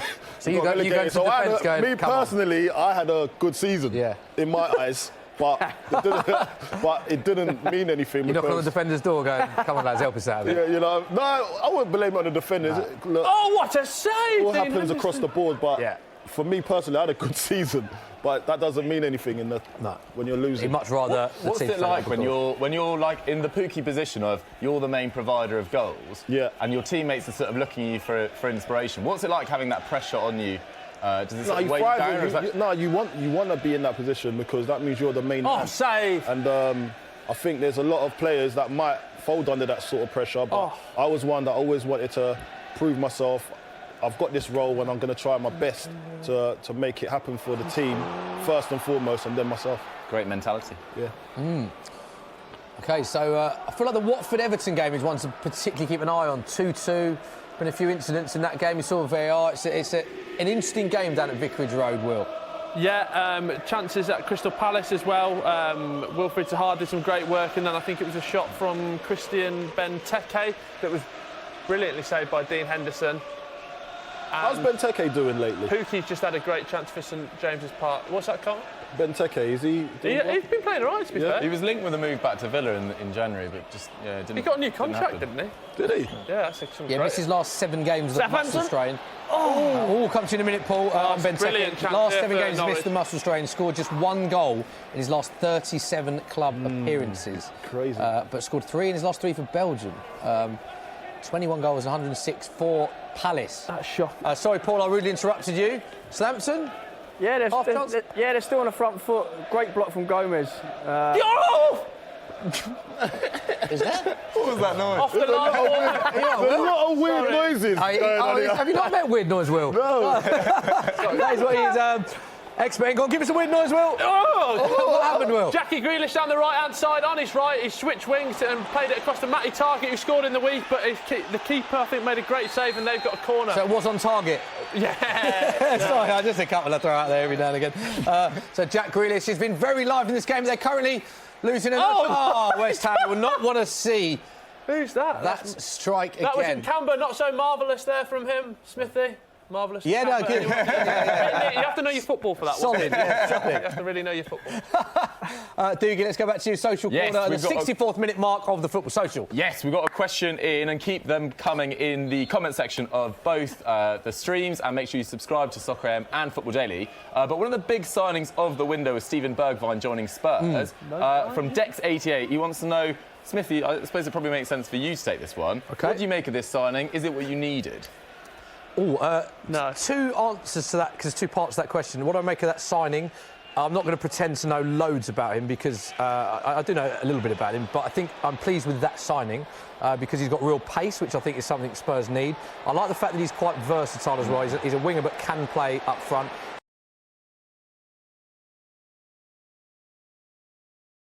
Goals. So I like the signing, but the second part of that was, is it what Spurs needed? And being brutally honest, Spurs needed an out-and-out striker, possibly fullbacks as well, over a player in that position. So pleased with the signing, but amazed that Spurs, you know, I don't think it wasn't for lack of trying, but disappointed that weren't able to get a striker over the line, because I think that is an area where Spurs are, well, I mean, I don't know if you agree, but it's an area Tottenham are very light on. Didn't you go in for Giroud? And Piontek. Giroud, Piontek, I didn't think William Giroud was Jose. going to happen. Chelsea to Tottenham never happens. I just think you knew Harry Kane was out from the Harry Kane was injured on the 1st of January, correct? So you've got a whole month to try and sign a forward and leave it to the last day. So Was that William Jose? William Jose. And I don't know if you read the quotes from William Jose, who's at Real Sociedad, almost apologising to his own fan base, because when the move came in, he actually came out and said, it's my dream to play in the Premier League, it's a chance to play Champions League football. And when it didn't happen, the Sociedad fans, he had to say, I wasn't disrespecting you, but what I took from that was he was desperate for that move to happen. Of course. So the disappointing thing is that when players want the move, and it can't be agreed, Piontek was one that AC Milan wanted to get rid of, that there were players available, but for whatever reason a deal didn't happen. So I think it is a worry with Kane being out that Spurs weren't able to get a striker. And people compare it to Man United, but I always say Man United have Martial and Greenwood still fit. You know, Spurs have got less options in that position than Man United do, although they have a lot of very talented. Well, I was going to go back to you. Can you say about the boy, maybe loads of assists? Yeah. Who's going to be the other end? Yeah, it's a fair point. I know Son, maybe. But fair point. I think he'll either play more Son as a false nine. I think, I don't know if you saw on social media, but Harry Kane is in doing his rehab. Yeah, A few people suggest. He does have a history of coming back early, but then is that a risk? Because he has had injuries in the past for his long term, because he plays a lot of games, Harry Kane. So, but I do get that it's very difficult to bring strikers. I think one thing I took from the whole of deadline day was how difficult it is to bring players in for any of the clubs. For any club, particularly strikers. But yeah, so that was how I'd answer that question. But I'm excited about it. And Jose alluded to that I think he will be in the squad for tomorrow's game, first game against City, so he's straight in. Nice. And of course, that is what we are showing on the Football Social tomorrow. Indeed. So it'll be a big show. Any more questions, Doogie? Yeah, questions today. Crazy Frog has asked, so there's only a 4-point gap between Man United in 5th and Newcastle in 14th, which is quite rare for this stage of the season. Why do you guys think that is? Do you think the big teams have got worse, or has there been a general improvement in the quality of the smaller teams than previous years? I think both. I think some of the big teams are not playing to what we know of them. Like, some of these teams are definitely underperforming. Oi! And then you've got teams that you're not expecting to do well, doing well. Sheffield United, all these teams that actually you'd have written off at the start of the season are actually doing well, and that's because money. So the bridge that used to be with money, like now we could go and buy a good player. So look at who did Thing just buy. That was quite surprising, because the teams were all over him. Which club? Sorry. Oh, I've forgotten who it was now. It's tough when you say who's the thing. The club and the player. You said it at the start. It's a striker. Agallo for Man United. Yeah. So Agallo, obviously, you would have never thought Man United would go for a player like that about 4 or 5 years ago, but now they are. So it's just showing you the golfing gap, and he used to play for Watford. And it's not like he's improved vastly to get to the Man United standard, the Man United that we know and love. But at the end of the day, the golfing class is close enough. Yeah, I think it could also be like the standard of managers. Like Pep and Klopp seem so far above the rest, and it kind of reflects that on the table, with Rodgers probably just behind. But Arsenal are now managed by a novice. Chelsea are now managed by a novice. Man United, it's pretty much a novice, bar a short spell at Cardiff and Mulder. So like the standard of manager just really reflects the table, and you've got managers like Nuno Espirito Santo and Wilder doing fantastic jobs. So the gap just seems to have... But you say the standard of manager, I just think it's managers that are just been given a chance now. Like the unknown is being given a chance at top clubs, and it's quite refreshing to see that, because now people are going to be getting chances. So it inspires young coaches or young managers that maybe retiring out of the game to try and think that they've got a career in the game. Goal! Ball's in the back of the net. We'll go to Will Brazier first before we go to Paul. Lot to talk about. Will, goal! Yes, goal for Aston Villa, the first ever man from Tanzania to score. It's Samatta on his Premier League debut. On his debut? Ball comes in, Premier League debut. He had his chance in the League Cup, didn't score. Jack Grealish with the shot. No, it's a ball in, and it's Keelan Davis that works it. Ball gets knocked up in the air, and Samatta throws himself into that danger zone. And it's 2-1 with Bournemouth down to 10 men. Bournemouth down to 10 men, 2-1. It'll be interesting to see how that one unfolds. Big match at the bottom of the table. Yes. And it's a Premier League debut goal. First person from Tanzania to score, which I believe is the 117th different nationality to play in the Premier League. I think I saw that earlier. And it's a big goal. Paul, double substitution for Southampton taking, was it both their strikers coming off? Yeah, they brought Obafemi on and Che Adams. Yeah, and Ings and Long, both off. Both gone off. Surprised Danny Ings coming off. Red card! Liverpool in here. Salah's in. Oh! Mo Salah. Clever finish. All Liverpool now. What that celebration, just a little. Paul Konchesky, it's another 3 points for the Reds.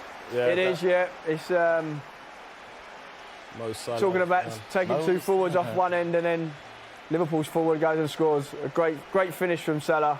And I can honestly say now it's game over at Anfield. Lovely little dink as well, isn't it? Long ball, straight down the end from Alisson. There's a red card at Palace, and a lot still going on at Palace, and it comes in a bit. But this dink finish. It's a lovely finish. Oh. You fancy him all the time there. Oh, no. Not having that. And a nice ball from Henderson as well. So great finish. So it's 3-0 now, Geese. Huh? 3-0 now. Good point, Carlton. That Southampton shout was like... You've ruined the bet. If you just joined us on the Football Social, Will said he thought Southampton had a chance.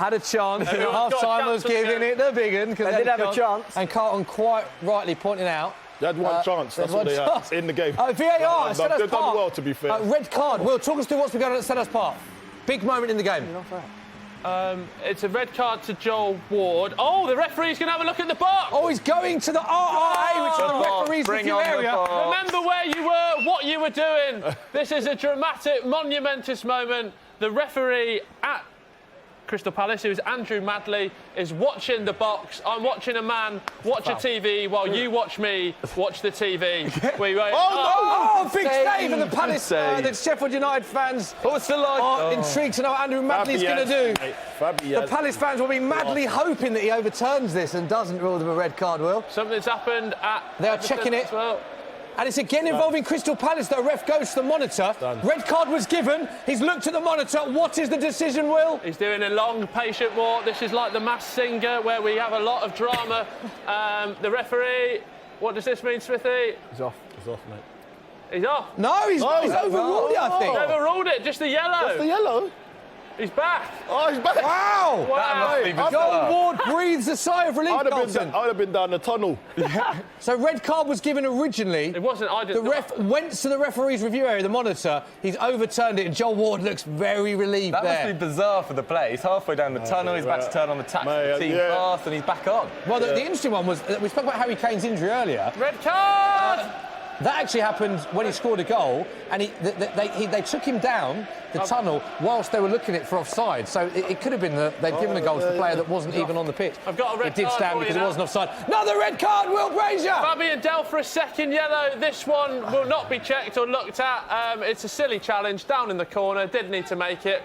Delph, an experienced pro, knows he didn't need to make the challenge, and he is walking. He's lost his head. 2-2. It's been a lot of naughty... Norwich are in, Pookie! Saved by the broadcaster line! Oh, goes back out! Oh, side netting! Denny McLean, take your time! And he's hit the side netting. What is he doing? Chance for Brighton! No! Oh, it's a goal! Big goal for Brighton, Carlton Cole! He's only been describing the West Ham goals. He hasn't been describing the Brighton goals. He's going to have to describe this one. What on earth has happened at West Ham, Carlton? The ball's ended up at the back there's a long ball. We've not cleared our lines. We're messing and dilly-dallying. Oh, clear the Looks like line. they've changed their shape again, West Ham. Yeah, we've changed our... So we've gone... One of you we've got Diop. Diop's trying to do a backwards header. Carlton, Backwards the header ball is forward. one of the slowest balls reaching the back of the net that I've seen. It's almost like it goes in slow motion. Look, Massive what are they mix doing? up at the back. Massive mix-up. And the ball just trickles into the side netting. That is one of the worst bits of defending I've ever seen Doogie in is Premier League history. ever. Look at this. That is remarkable. That will be on blooper DVDs for years He's lucky to he's come. got a goal, Diop. Yeah. Oh, I dragged him. And David Moyes does not look happy. West Ham plain sailing. Absolutely. You were up on your feet, you were celebrating 2-0, all West Ham. You said if West Ham get the first goal, it looks like plain sailing. They got the first 2 goals. How long we got left? But it's 2-2. And Brighton on the attack again, Carlton. Is that George Boyd? Listen, That's what I thought. We're in the 75th We minute, need- 15 minutes and remaining. we've taken off Mikel Antonio as well. That makes it worse. Are you starting to worry about this game now? I am starting to worry again. And you look at the other results as well, and this is a game West Ham can't lose given their fixture list as well. Look, we can't draw. We need to win this game. It's not even a draw situation here. So, and I think we changed our shape to go a bit defensive. Look, we're fighting the pressure now. This is not what we need. Suddenly Brighton again on the attack, and it's a Brighton corner. Meanwhile, another game. I haven't watched it as detailed as you, so I can't fully say this, Paul, but it looks like from where I'm sitting, it is all Liverpool at the minute. All Liverpool, swiftly. Mo Salah's having a fantastic 5 minutes. He's absolutely taking the mickey out of some of the defenders now. Who would you say has been, if you had to award the man of the match, standout player? Henderson looks like he's played well. Salah. Jordan's done well. He's broke a lot of things up, scored a goal, and he's kept that Liverpool midfield together. We're all too deep. Look at this.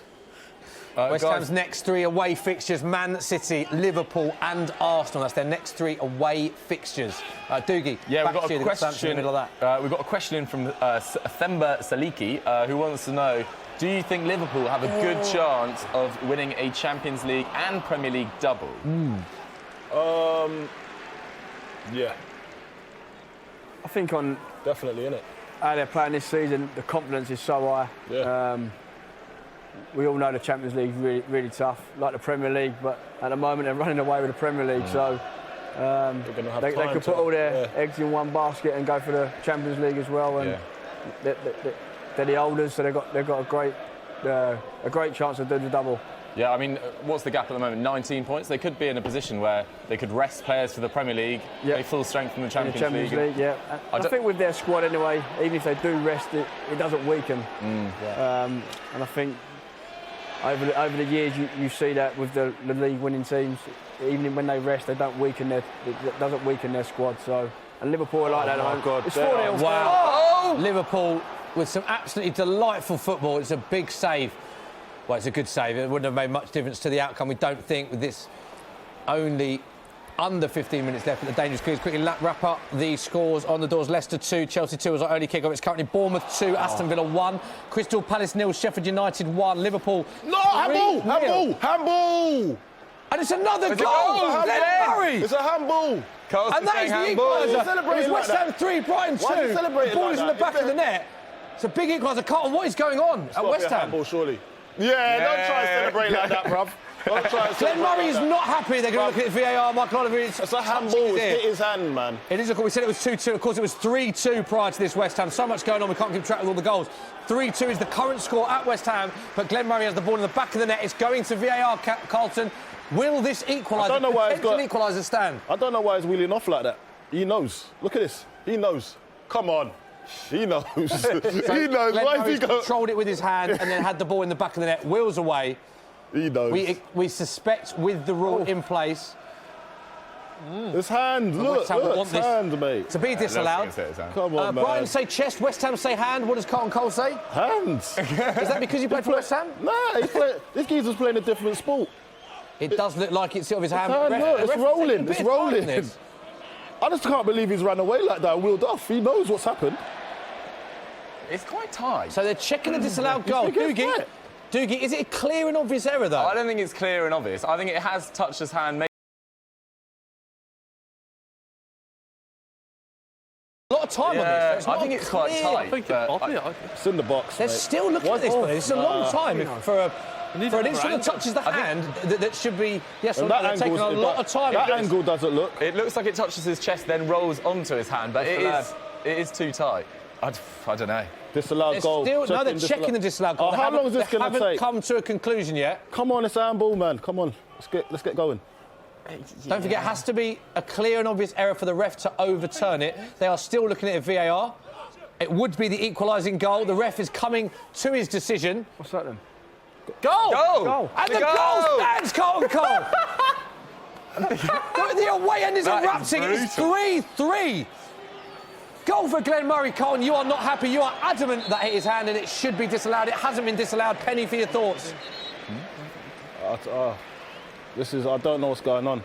How that's... Let's have a look. Oh, I don't think it has. He's moved it away, isn't it? It's very, very tough from that angle to see whether it's hit his hand or his arm. Let's get him in the shot then. Glenn Murray wheeled away, celebrated straight away. It went to VAR. They took a long time over it. It must have been a goal because the way he wheeled off celebrating, like... If you were Glenn Murray, Carlton, you'd... If I had a handball, I wouldn't wheel off. Look at David Moyes, Carlton. He's not happy on the touchline. He knows this is a big game. Because this is just nonsense what we've done here. Would you be claiming that as a striker? Ooh, good question. Yeah, of course I would. But I'm just saying, like... How have we got into this position here? So just to confirm the scores at West Ham, so many goals. West Ham, Issa Diop after 30, Robert Snodgrass 45. Sorry, they went into a 2-goal lead. Yes! On Bono with a goal back, an own goal back, so say for Brighton, 2-1.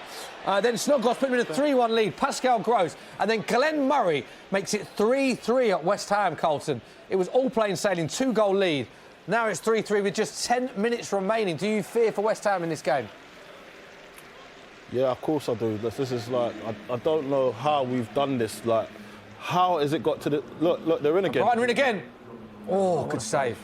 Just things are just going... Why do... We was in the ascendance. Yeah. We was doing our thing. I don't understand how... And it's 2-0. I mean, you've seen more than I, but it looked quite comfortable for West Ham. It was comfortable. Now, Antonio's come off. We ain't got no legs going the other way. This would be a great time. What other options have they got? Just give us... This would be a great time if Bowden was on the bench. He'd just run that way and it would be fine. But he's not eligible to play, is he? Today. So, free kicks for Brighton as well. All the momentum with Brighton as well. Oh, great save. I know, it's going to Will Brazier. Yeah, Ender Stevens in the box outside of his left boot. Gaeta makes up for it and he makes a fantastic save. It's still Crystal Palace 0, Sheffield United 1. Yeah, so Bournemouth 2, Aston Villa 1 as things stand. Crystal Palace 0, Sheffield United 1. Another big win, that'll be for Sheffield United. Liverpool in cruise control after a very good first half in Southampton. That is 3-0. No goals at St James's Park. Newcastle 0, Norwich 0. Watford 2, Everton 2. And it's West Ham, probably the game of the day so far. West Ham 3, Brighton and Hove Albion 3. And Brighton will go to Carlton Cole because Brighton have a free kick in a dangerous position, Carlton. Listen, all I care about right now is just not losing this game because it's got to the point where it looks like we've turned negative instead of going forward. And once we took off Antonio, we've just got no hope going forward now. You said that a few times. Big turning point, wrong decision for I know, you. Or can you understand it? I can understand it because I can understand it because it's 3-1. But yeah. I think that's the time we've got to still go and kill.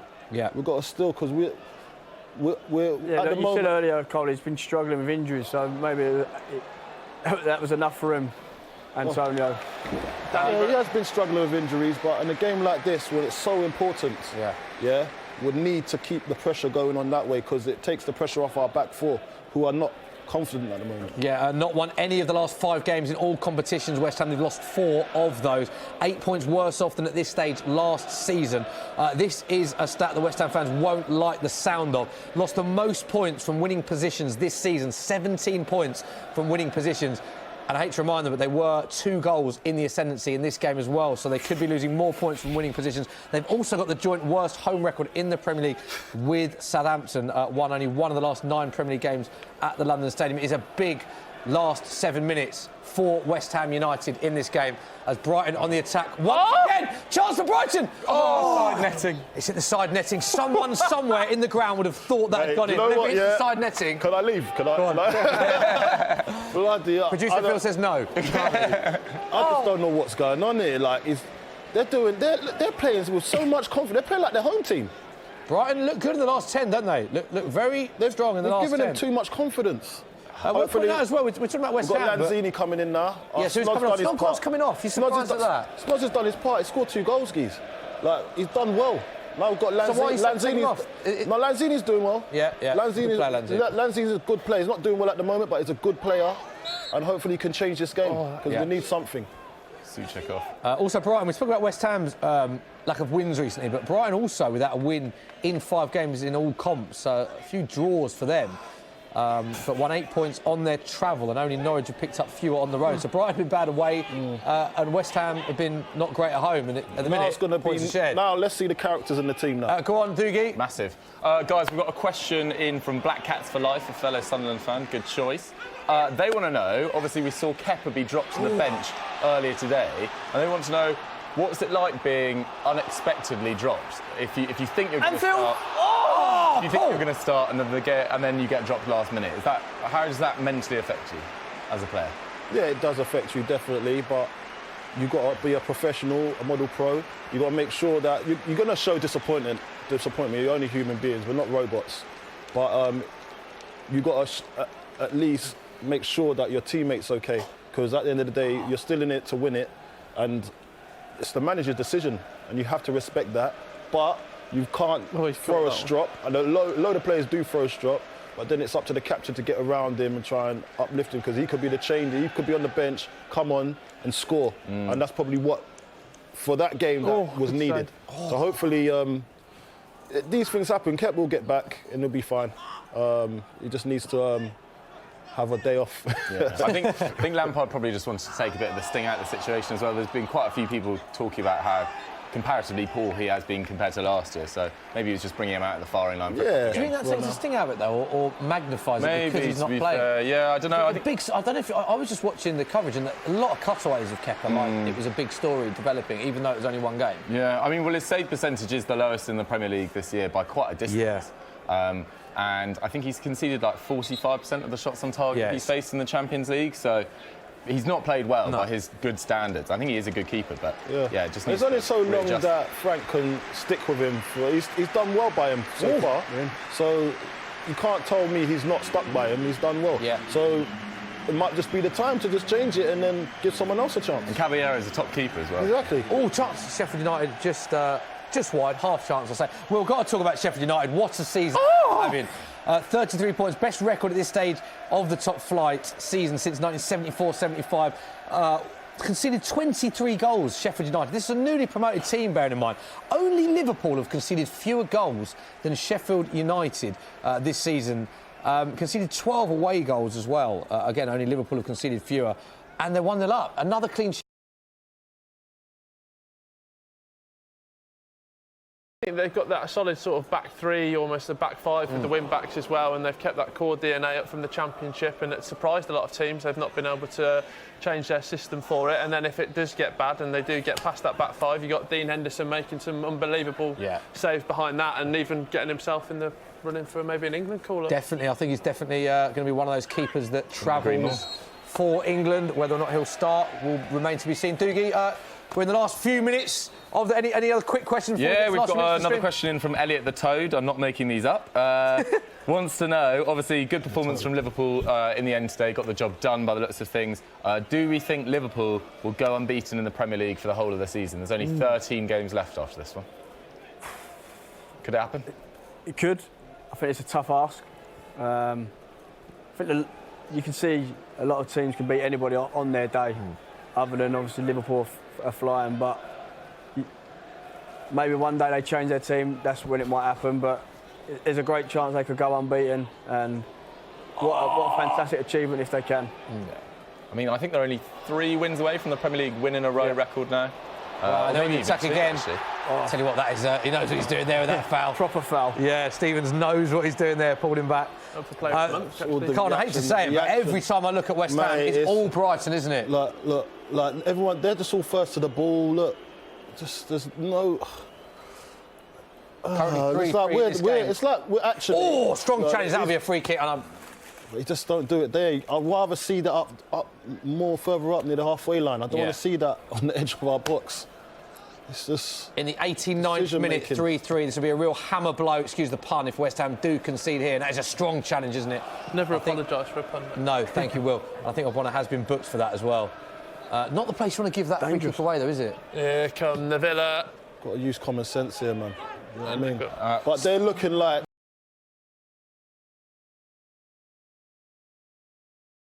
Carlton, I think this is directed at you. Obviously, we saw Souček join for West Ham, but would you have made any other changes in the transfer window? Chance for Liverpool. Oh, God. Another goal. 4-0. Paul Mo Salah again. Man of the match for you, this man. Salah He is hat-trick now. every time. I don't know if he had scored that. It looks like a little deflection, but he was there at the right time. Salah double, no. But just that quick attack, we said it. Oh, what a big save from Fabianski to keep West Ham in it. Come to you in a minute, Carlton, when we see a replay of this Fabianski save, because that could be a huge save for West Ham, not just this game, but for the season as well. Paul, here's a replay of the Liverpool goal. I think he starts here, Salah. Talk us through it, mate. He's picked up on the halfway line. Definitely onside. Yeah. Plays in Firmino. Oh, it's a bit of a deflection. I don't really know what it is, but it's in the back of the net and much deserved. 4-0. Yeah, interesting to see if that gets given to Salah. Game at two halves, that. Southampton looked good in the first half. Oh, he's flicked it, I think. Has he flicked it? I think he's flicked that in. I think it might have gone down for Salah. Carlton, let's just talk to this huge save we've just seen from Fabianski. Yeah, Fabianski comes out with, obviously, the free kick that was given away from Ogbonna. There was no need for it, to be honest. It's just stupidity for me. But it's happened.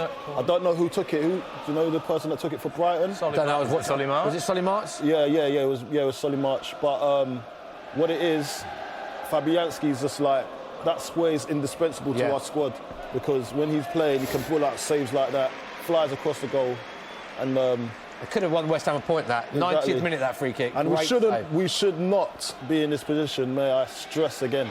But we find ourselves in this position, and this is going to be like a loss to us. You think? Yeah, this is like a loss. Yeah, after all that. Moise Keane!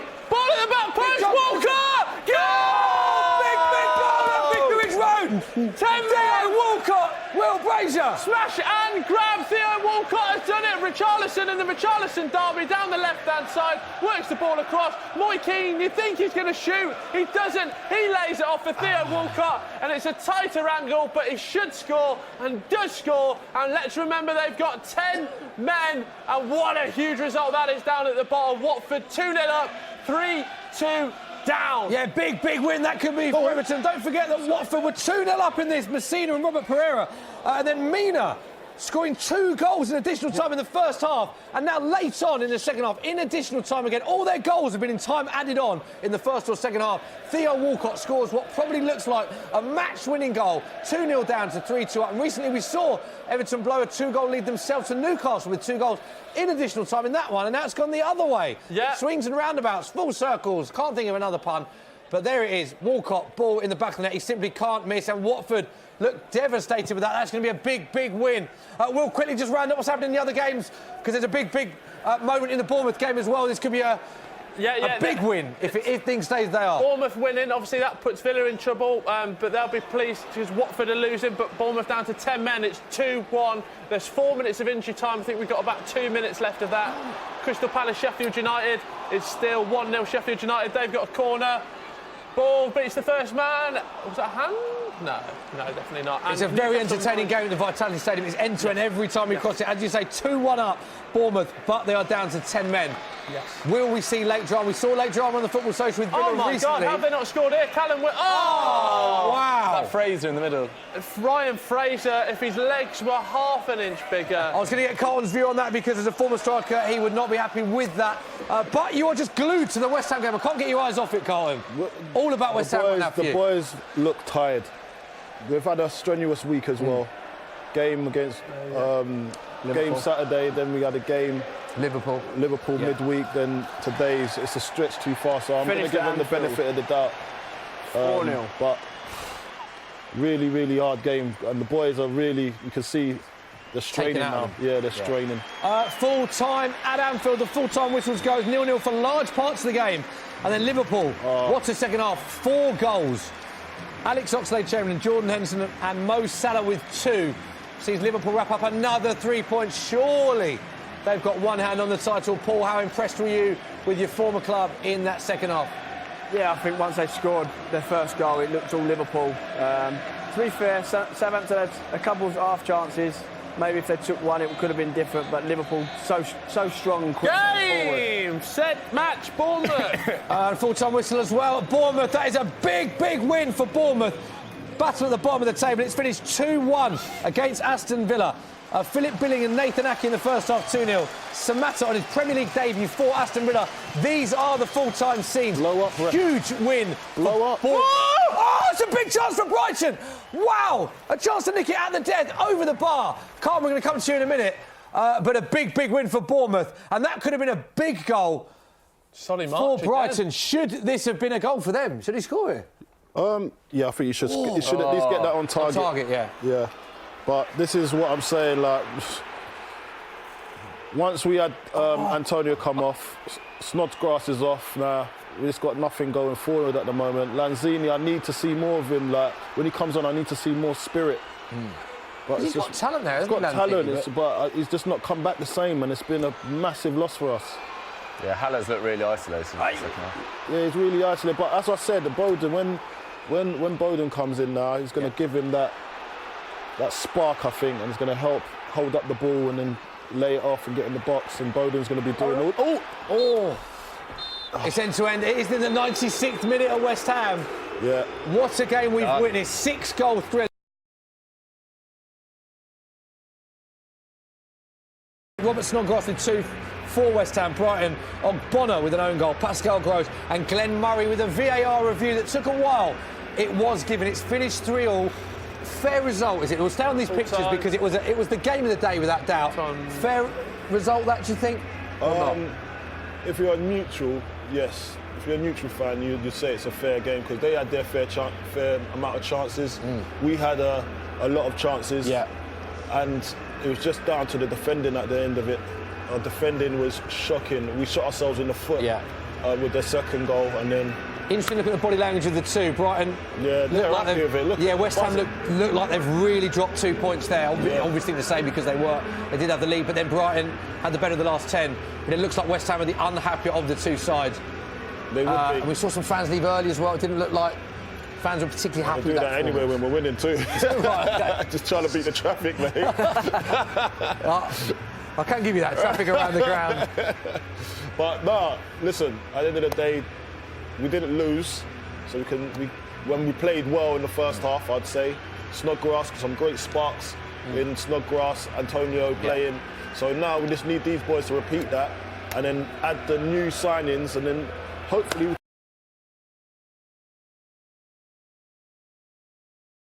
From Brighton, they come out and they've done really well, to be honest, and they could have got a couple of goals before. Yeah, they had the last 10 minutes. And David Moyes still not happy with that VAR call. Having a conversation with the referee, and the full-time whistle has gone at Selhurst Park, and this is another big win. Sheffield United fans, wow, talk to us on the stream, get your comments in, because what a season you are having. Another clean sheet, another 3 points. It is Crystal Palace 0, Sheffield United 1. Probably the most bizarre goal of the day. Gaeta, own goal, catching across, dropping it into the back of the net, and that is the only goal of the day. Player that has been informed, but it is a pretty bad error, one that he won't want to see again. But it's given Sheffield United all 3 points. Everton. Big win. And the full-time whistle has gone at St James's Park. Will, you've covered 4 games brilliantly today, but I think you've said about 4 words on this fixture. Yeah. You finished 0-0. Anything of note to say? 4 words for this one. Thank God it's over. Okay. Tim Pukki looks devastated with that. Yeah, Norwich played really well in that game, actually. Had quite a few chances. Yeah.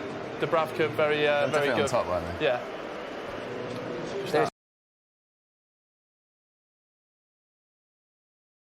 Bruce there, having a conversation. The points do get shared at St James's Park. Norwich fan, we did say needed a win more than anyone really because they are at the bottom of the table, but it's a point which is better than no point. So full time at Newcastle. Get in there. And our final 3 o'clock has just ended. It is full time at Watford. And that one has finished. Watford 2, Everton 3. And just to reiterate, Watford 2-0 up. Messina and Pereira. And then Yerry Mina with 2 goals in time added on in the first half. Made it 2-2 at the break. It stayed 2-2 at the break. And then Theo Walcott, in time added on, at the end of the second half, takes all 3 points for Everton. And look at what it means to these fans. Carlton, the business end of the table, where you see it really starts to take its toll for fans at the wrong end of the season, doesn't it? Watford fans look devastated there. Yeah, they would be devastated. It's basically like they've been robbed. Because they actually did play some good football. But when you look at... It's all that about the result at the end of the day. Yeah. And Everton's travelled a long way to come down as well. The fans have. And they've produced a last-minute winner, Walcott as well. Yeah. I'm happy for him because he's not had the best of times up there, but he's come in and he's done really well today, and he'll take a lot of happiness out of that. Yeah, OK, let's get the stream. What are people saying? Have we got happy Liverpool fans? Yeah, Everton fans as well, a lot of West happy Ham Liverpool fans, what are people saying? as usual. There's quite a few happy Newcastle fans. Despite that 0-0, it sees them going to the top 10. West Ham and Watford have dropped into the relegation zone with those late results. Wow. But a lot of people randomly are kind of asking, who do you think will win the Golden Boot? Obviously, we've seen Vardy go on a little bit of a dry patch recently. Who do you guys think will get it? I always said Vardy, so I know he'll come back strong. He'll get like a hat-trick soon. Yeah. Do you know what I mean? So, yeah, I'm still going with Vardy, to be honest. Paul? I like to say Vards because obviously I played with him and I know what he's about, but course, yeah. I think Aguero, I think he'll shade it. Fair. Vardy's 17, Aguero's 16, so not a lot in it. Mo Salah got a few today as well. We know Rashford's out for a long time, Kane's out for a long time, so it'll be interesting to see who does nick that. Carlton, head in your hands when Doogie revealed West Ham in the relegation zone. We know that their fixtures are coming up. We'll look at the table in a sec. It's a pretty crazy game, that. I know that you're just looking at the Ogbonna own goal. Does that sort of sum up West Ham's day, that own goal? No, because that was just against the run of play. Right. Do you know what I mean? And then going towards like the end of the game when the nerves start to kick in, and we haven't got that 2-goal cushion, then that's when we kind of messed up and everyone started to panic. And that's where, obviously, that's when you saw Diop with the backwards header, and it's just calamities after calamities. So hopefully now we can address that, and then, as I said, with the new signings and Antonio back, we can do better. We're just looking at Glenn Murray smiling in his post-match, and we just see him doing Lucky this. man. Say, it hit there, not there, because they're asking him if he thought it was a handball or not. It doesn't matter as far as Glenn Murray's concerned, because the goal did stand and it earned Brighton a point. Let's have a reminder of how our group bet unfolded here on the Football Social. So here we go. Right, Will Brazier said home win, Bournemouth against Villa.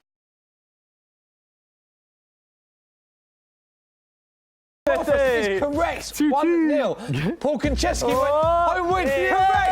We're still on for the Sky Bet. 4-0. Phil went home. Producer. 0-0. Doogie, interestingly, did go for home win. Watford was on course to that with 2-0, but then Everton won. Sorry, 3-2, lads. so that didn't come in. And Carlton, you did go for home win. It didn't come in because West Ham finished 3-3. Interestingly enough, you could have got odds for 105-1 at the time. But it doesn't matter because it didn't come in. Let's have a look at what all of those results mean for the table. Top of the table first, Paul, very quick word on your former club, Liverpool. I mean, we're just running out of words to say about them. Phenomenal once again. Unbelievable. I think they're quite light-headed. They take each game as it comes, and it's just proving it.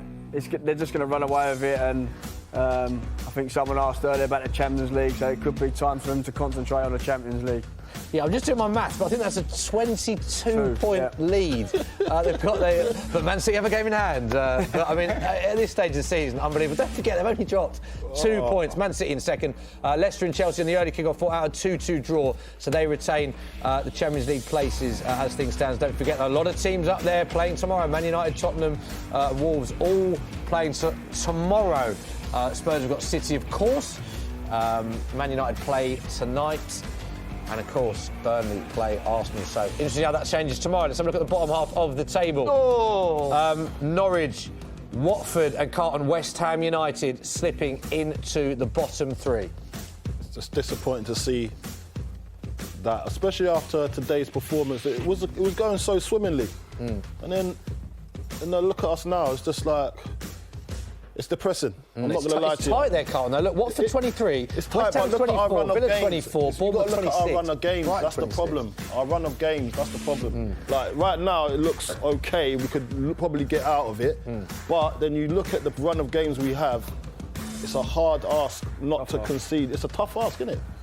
Yeah, so, the run of games, it's not great, is it? We've spoken earlier on in the show about who they've got. Just to reiterate, who West Ham do play next. It is Man City away, followed by Liverpool away, followed by Southampton at home, followed by Arsenal away. So it's 4 tough games. Yeah, and of course, Paul, we've spoken with you about your former club, Liverpool, but of course you coach at West Ham, also at West Ham as well. So sad for you watching West Ham today. Do you fear for them a bit as well this season?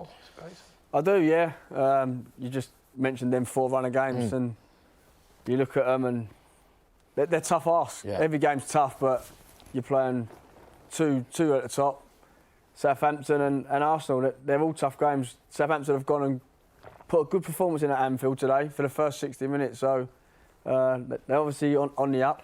And so that game for West Ham is not an easy game, so I don't know when the next easy game's coming for them. No. OK, we'll just wrap up. Your games, you saw 4 games, standout players, standout moments in your 4 games? Well, I do love a stinking a gaff, and Gaeta absolutely carrying the ball into his own goal will live long in the memories. If they still do those DVDs, he'll be on the front cover of that one. DVDs, yeah. DVDs. Maybe a Blu-ray. But unbelievable comeback as well from Everton. 2 goals in injury time. Like you said, Smith, they had it done to them against Newcastle, but they did it at half-time, and then down to 10 men, and they scored the winner with Theo Walcott. What a game that was. Yeah, and you said the Watford-Everton was a game. Bournemouth-Villa looked like a very entertaining game. A lot going on at Bournemouth-Villa. Unfortunate for Villa, obviously, losing today, which sees them just above the relegation zone. But, they did lose 2-1 today, so that's a real shame for them. But they've got the League Cup final, so... Newcastle, Norwich, just seeing a few replays there. Was that the big moment? We saw Pukki look devastated at the end of the game. Would it be that chance that's on his mind that he had? It was that one as well, and he had a good effort in the first half. The Bravka kept them in it in the first half as well. Newcastle didn't really create too much, but I think while it's 0-0, like Norwich are a very, very good side, so they could have maybe nicked the 3 points here, but alas, it's 0-0. Yeah, Crystal Palace, a big win for Sheffield United, as you alluded to earlier. You spoke about the Palace side of things, but Sheffield United this season, I mean... Yeah, I mean, I think there was quite a few changes today. Obviously, the new lad, Sander Berg, came in. Billy Sharp started up front as well, who was rumoured to leave in January. But it just shows how much that squad's together and how much... Chris Wilder's got the team right under him, really. I think I was worried in January if they brought too many players in, it could upset that harmony, but they've just kept on going, haven't they? Carlton, Sheffield United currently 5th in the Premier League.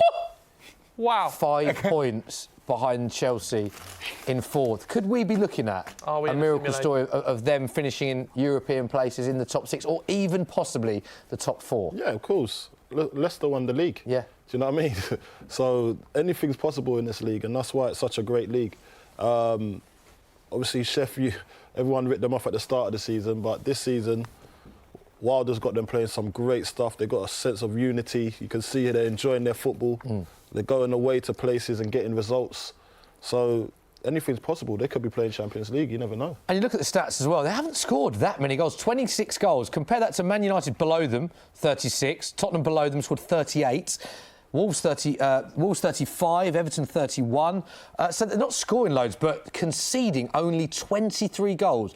Only Liverpool have conceded fewer goals than them, which the way that they play at the back, quite a unique formation as well. Just very well set up, Sheffield United, aren't they? Yeah, and I think they're probably one of the hardest working teams in the Premier League. I get that you need to do that when you come up from the Championship, but they've carried it on and they've carried their shape on. They all know what they're doing, and they all work hard for each other. And obviously for the manager, the manager's obviously got them playing to how he wants, and they've all stuck by it. Yeah. Well, let's go through some of the, Doogie, even if they're not questions, but comments, what people are saying, reacting to the day's goals. A lot of happy Liverpool fans just saying unbeaten, we're the best team in the world, etc., etc. That's just your cousin. It's just my cousin. There's a question though from Liverpool boxer short. From I love Toffee, who's an Everton fan, and wants to say, how impressed have you been by the work Ancelotti's done at Everton so far? Obviously, they've had quite a turnaround, but it started by Ferguson. Ancelotti sort of carrying that on. Yeah, I think Ancelotti is a great manager. You've seen his pedigree. Everyone knows how good he is. So he's just actually got a good setup there now, and he's brought some of the. They had talent, but they're using the talent to their strengths. Like Moise Keane's playing well. Then you've got Theo Walcott coming off the bench or whatever he's doing and imposing a threat. So the whole team knows their roles in each aspect of their game now. So I'll be interested to see what he brings in the summer as well, because that's going to be. Because he's got a big name, so he could bring in some big players, I would suggest. Do you think they will spend big Everton in the summer? I don't think they will, but they'll buy the right players that he thinks he needs for that squad. Yeah, 15 major trophies during his managerial career. Also one of only 3 managers to win 3 European Cups / Champions League, Bob Paisley and Zinedine Zidane. Zizou. Which I think Zidane did it in consecutive years, didn't he? He did indeed. Yeah, it's not bad at all. Any other questions, Doogie? Yeah, why not? Blades for Life wants to know, who do you think is the key man at Sheffield United? We often talk about the team, but do you think there's a standout player in that side? I'm thinking that it's a team effort, because the midfield is really good. All of their midfield work really hard for each other, and I think we looked at, was it on the King Budweiser show? Yeah, we was looking at a few of their players, and I thought. John Fleck, we looked at, didn't we? Lundstrom. I think John Fleck's had a very good season. Yeah, and I think Lundstrom definitely. Yeah. He was up there as well. Lundstrom was up there statistically. Yeah, I know what you mean though, because it is, I think, a trait of them this season has been as they've been as a collective. Like how quickly when they lose the ball, when they get it back, and also, do you think, the way that they play at the back with the 3 and the 5 and the overlapping? Do you think that's almost because it's quite?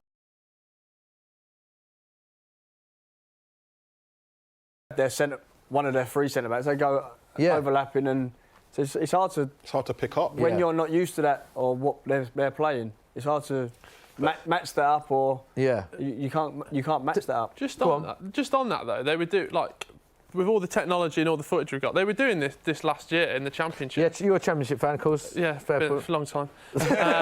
But they were doing it. I remember watching Jack O'Connell getting up there, crossing it in a right back. I think Premier League teams expect them to change to come to the Premier League. Suit them. Yes. Whereas a bit of arrogance almost. Wilder's just. So you didn't study it.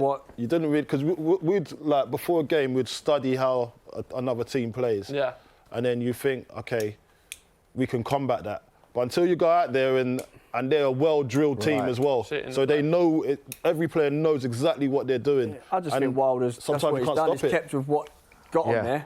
So why change it? I think if you're asking standout, actually, it'd probably be Chris Wilder. Yeah. The way that he's drilled the team, actually, I think he's been brilliant. One more question, Dougal, should we take? Why not?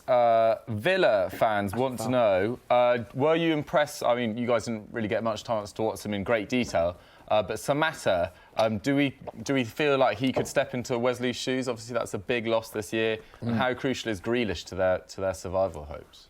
I could talk on Grealish. I think Grealish is for me one of the best playmakers in the league at the moment. He's definitely got that thing about him where he can change a game really quickly, just out of magic. So he's definitely an important aspect of that team, and without him, they're not going to be in the position, well, even having a hope to staying up. You know what I mean? I'm not sure about Samatta. I've not seen him. I've not watched him play. But did you see him today? Was he? Yeah, he's got the physical aspects of the game. I think he's definitely got a bit more. He definitely throws himself about more than I think Wesley did in those opening things. But I don't know. I've just heard from different people that I think technically he's not quite there yet, and I don't know if that's something you can bring up to speed when, especially in a relegation battle with 4 months left. I think that's very hard to get into play, isn't it? So tough time to come in, actually, isn't it? With a Yeah, but then even then, if he can be the target man, like someone like yourself, Carlton, and bring in like Michel Trezeguet in against Leicester, El Ghazi, and obviously Grealish, if he can bring in them into play, then he's doing his job. Goals aren't. Yeah, he's doing his job. Yeah, Jack Grealish, best ever scoring season, 9 goals. Yeah, we've got a really good one, from Salim Kompan, who wants to know, when you guys were playing, what was the best impact you saw from a January signing? Oh, was there anyone that came in and just instantly lifted the squad? Yes. I've got one. So we're playing in the Championship. We're trying to get up for the first time of asking, so we've just been relegated. And we'd bought about 3 strikers. We bought Nicky Maynard in the summer, I think. We bought Sam Baldock as well. And then we bought Vazte from Barnsley, I think he was playing, and he was already on fire over there. But he transferred that same energy to us, and he just took off straight away. And I think he banged in about 12 goals, about 12 goals in 15 games or something like that. He was amazing. So he actually got us scoring goals regularly, and it helped me as well because it took a lot of pressure off me too. So he was definitely one of those ones that I say in the January window, that was a great piece of business. What was he like to play alongside? Was he a good foil for you? Yeah, because he'd take a lot of pressure because he'd keep the ball, so he was a really tricky player. And players never used to, like, defenders hated to play against him because you didn't know what he was going to do next, because I don't think he knew what he was going to do next. Do you know what I mean? So it was one of those ones where you just had to just jockey him or make sure, show him one way, but he'd do something totally outrageous and then create a goal. Nice. Paul? When I was at Leicester, we bought Wes Morgan in the January from Nottingham Forest. Wow. That's a great one. Good one. Be all right, isn't it? It was, and he's ended up being obviously the club captain, and he's still there, won the Premier League, won the Championship, so it was a massive signing for us, and Coley probably agreed, like he's like a rock. You can't get round him. Yeah. He's tough to play against Carlton, you don't think he's quick, but what's that Fantastic Four, the rock guy in that? That's him.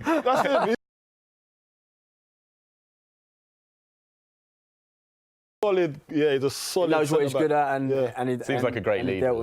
And he's done well. So fair play to him to keep going. Two good ones there, that wasn't it? Yeah, 2 good instances of players that have made a difference in the January transfer window. Carlton, we can hear now from Robert Snodgrass. This is what he had to say after West Ham's draw. 2 goals for your club. You should be in a good mood, but I sense you're not. Yeah, it's very hard to sort of come here and sort of be upbeat, but listen, the season hasn't decided on today. We've scored 3 goals at home. We've had a few mistakes that obviously we should clear the ball, or something, the decision, the VAR decision, that's we shouldn't be in that decision. Listen, we've got enough men in the park to see the game out. It's very disappointing getting a few goals, an assist, and sort of not being on the winning side. It's hard to take, but listen, just try to do my job for the team, and got to stick together, because there was some good performances, and I think in the sort of first half, I think there was only sort of one team that deserved to be 2 goal up, and they get a goal for a set piece, and it's as I say, it's disappointing. So listen, we've been in this situation before, and the fans were right behind us again. So it's disappointing, as I say, to speak to you, because I felt we'd done enough in the first half to go and see the game out, but it wasn't to be. Yeah, it would have been such a big win for you as well, wouldn't it? Yeah, it'd been a great one. They took us further away for the bottom end and looking further up, because I believe this team, with the squad of players we've got, are definitely good enough, and I think that the most important thing is you need to keep scoring goals. That gives you the best possible chance. We scored 3 today, and we get a point out of the game. So listen, must keep driving forward. Got too many games coming up to be feeling sorry for ourselves. So it's as I say, it's a hard one, but we've been here before, so we'll dust ourselves down, and we'll come back stronger. Is it a mental thing, do you think, just sort of getting yourselves over the line when you should do? I don't know what it is. So if I did know, then obviously, hopefully, we wouldn't be in this sort of position where a 2-goal lead and sort of drawing the game. But this happens in sort of football. But as an individual point of view, I can only do as well as I possibly can. The start of the season, the first sort of 10-12 games, I only played 1 game, but the second part, I've tried to do everything I possibly can. The experienced lads to help the younger lads get through, and listen, this is where it's going to get us over the line, as you say, and try and get some big results on the board. Thanks, Robert. Thanks, mate. Cheers. Thank you very much. Robert Snodgrass there, clearly very disappointed. And Carlton, you just watching replays. All 3 of those goals, West Ham. I mean, they're all the goals that West Ham conceded are ones that they won't want to watch again. you wouldn't want to watch that. Like, there's just mistake after mistake after mistake, and no one wants to take ownership and just clear the ball. Yeah. Put your laces through it. What happened to the old-fashioned just putting your laces through it and clear it into row Z? Just get rid if in doubt. Just get rid. Yeah. Everyone wants to start playing all nice and cute. And we're not in the position to be playing nice and cute. We're in the position where we just need to lever it and get out of the way so that we don't concede goals like this. It's just naive. This is naivety. Yeah, though. So the game does finish 3-3, and that is all we have time for on the show. Big thanks to our guest, Carlton. Thank you. Great debut on the show. Did you enjoy it? What, did I enjoy it? Enjoy the show. The show was brilliant. Yeah. Not West Ham. I had to enjoy that. Like, yeah, we can't guarantee the outcome of the games, unfortunately. I'm just a fan now. Do you know what I mean? So I get very passionate about these things. Paul, mixed feelings for you. One of your ex-clubs, West Ham, you share Carlton's disappointment, but on the other side, Liverpool, big win for them. Massive. I think that's seen them over the line now. Yeah. There's no stopping them, I don't think, going on that performance. How many points is it? 22. 22, yeah.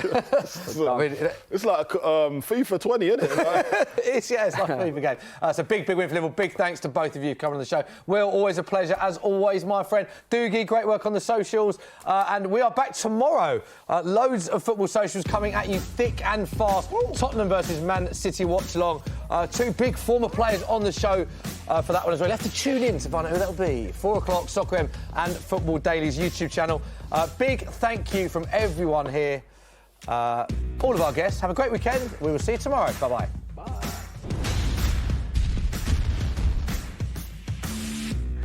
First goal of the game. Who's it gone to? Vicarage Road, and it's Watford 0. Watford 1, Everton 0. What a way to start. I mean, look at Tottenham. Spent how many strikers were they linked with? And, yeah. You know, linked with you nearly, weren't they? Everyone else was linked with. I did offer my service. And I done it on Sky Sports as well, but I still didn't get a phone call. You know what I mean? Look at his body language. Look at he's crunched Look up. at that, Carlton. He knows he should have scored that. Like he's not got a Yorkshire on his roast dinner and he's asked for one. Come on, Carlton, stay with you. Yes! We're off. Goal of Bournemouth! Get in! It's top billing. Phil Billing has scored for Bournemouth. 1-0 to them in this crucial crunch relegation battle. Will, what else going on at Watford there? I don't know. I haven't been drinking, just to clarify, but I'm just in a Hornet, seductively wrapped around a drum, pretending to sing. And the chance for West Ham, it's all gone. The conversation. Paul, let's go to Anfield. Big goal for Liverpool.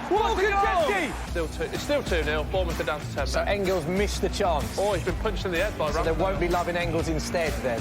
No, that's better. That's Thank you. fantastic. Thank you, Paul. Good to think if he carries on, he'll notch a goal, but it's big goal for West Ham. That man again. A lot of naughty. Norwich are in. Pookie! Saved by the broadcaster. No! Go Side netting. Denny McLean, take your time! And he's hit the side netting. What is he doing? Chance for Brighton. No! Oh, it's a goal! It's one of the worst bits of defending I've ever seen Doogie in has Premier League scored it history. ever. Look at this. That is remarkable. That will be on blooper DVDs for He's years lucky to he's come. got a goal, Diop. Oh, I dragged him.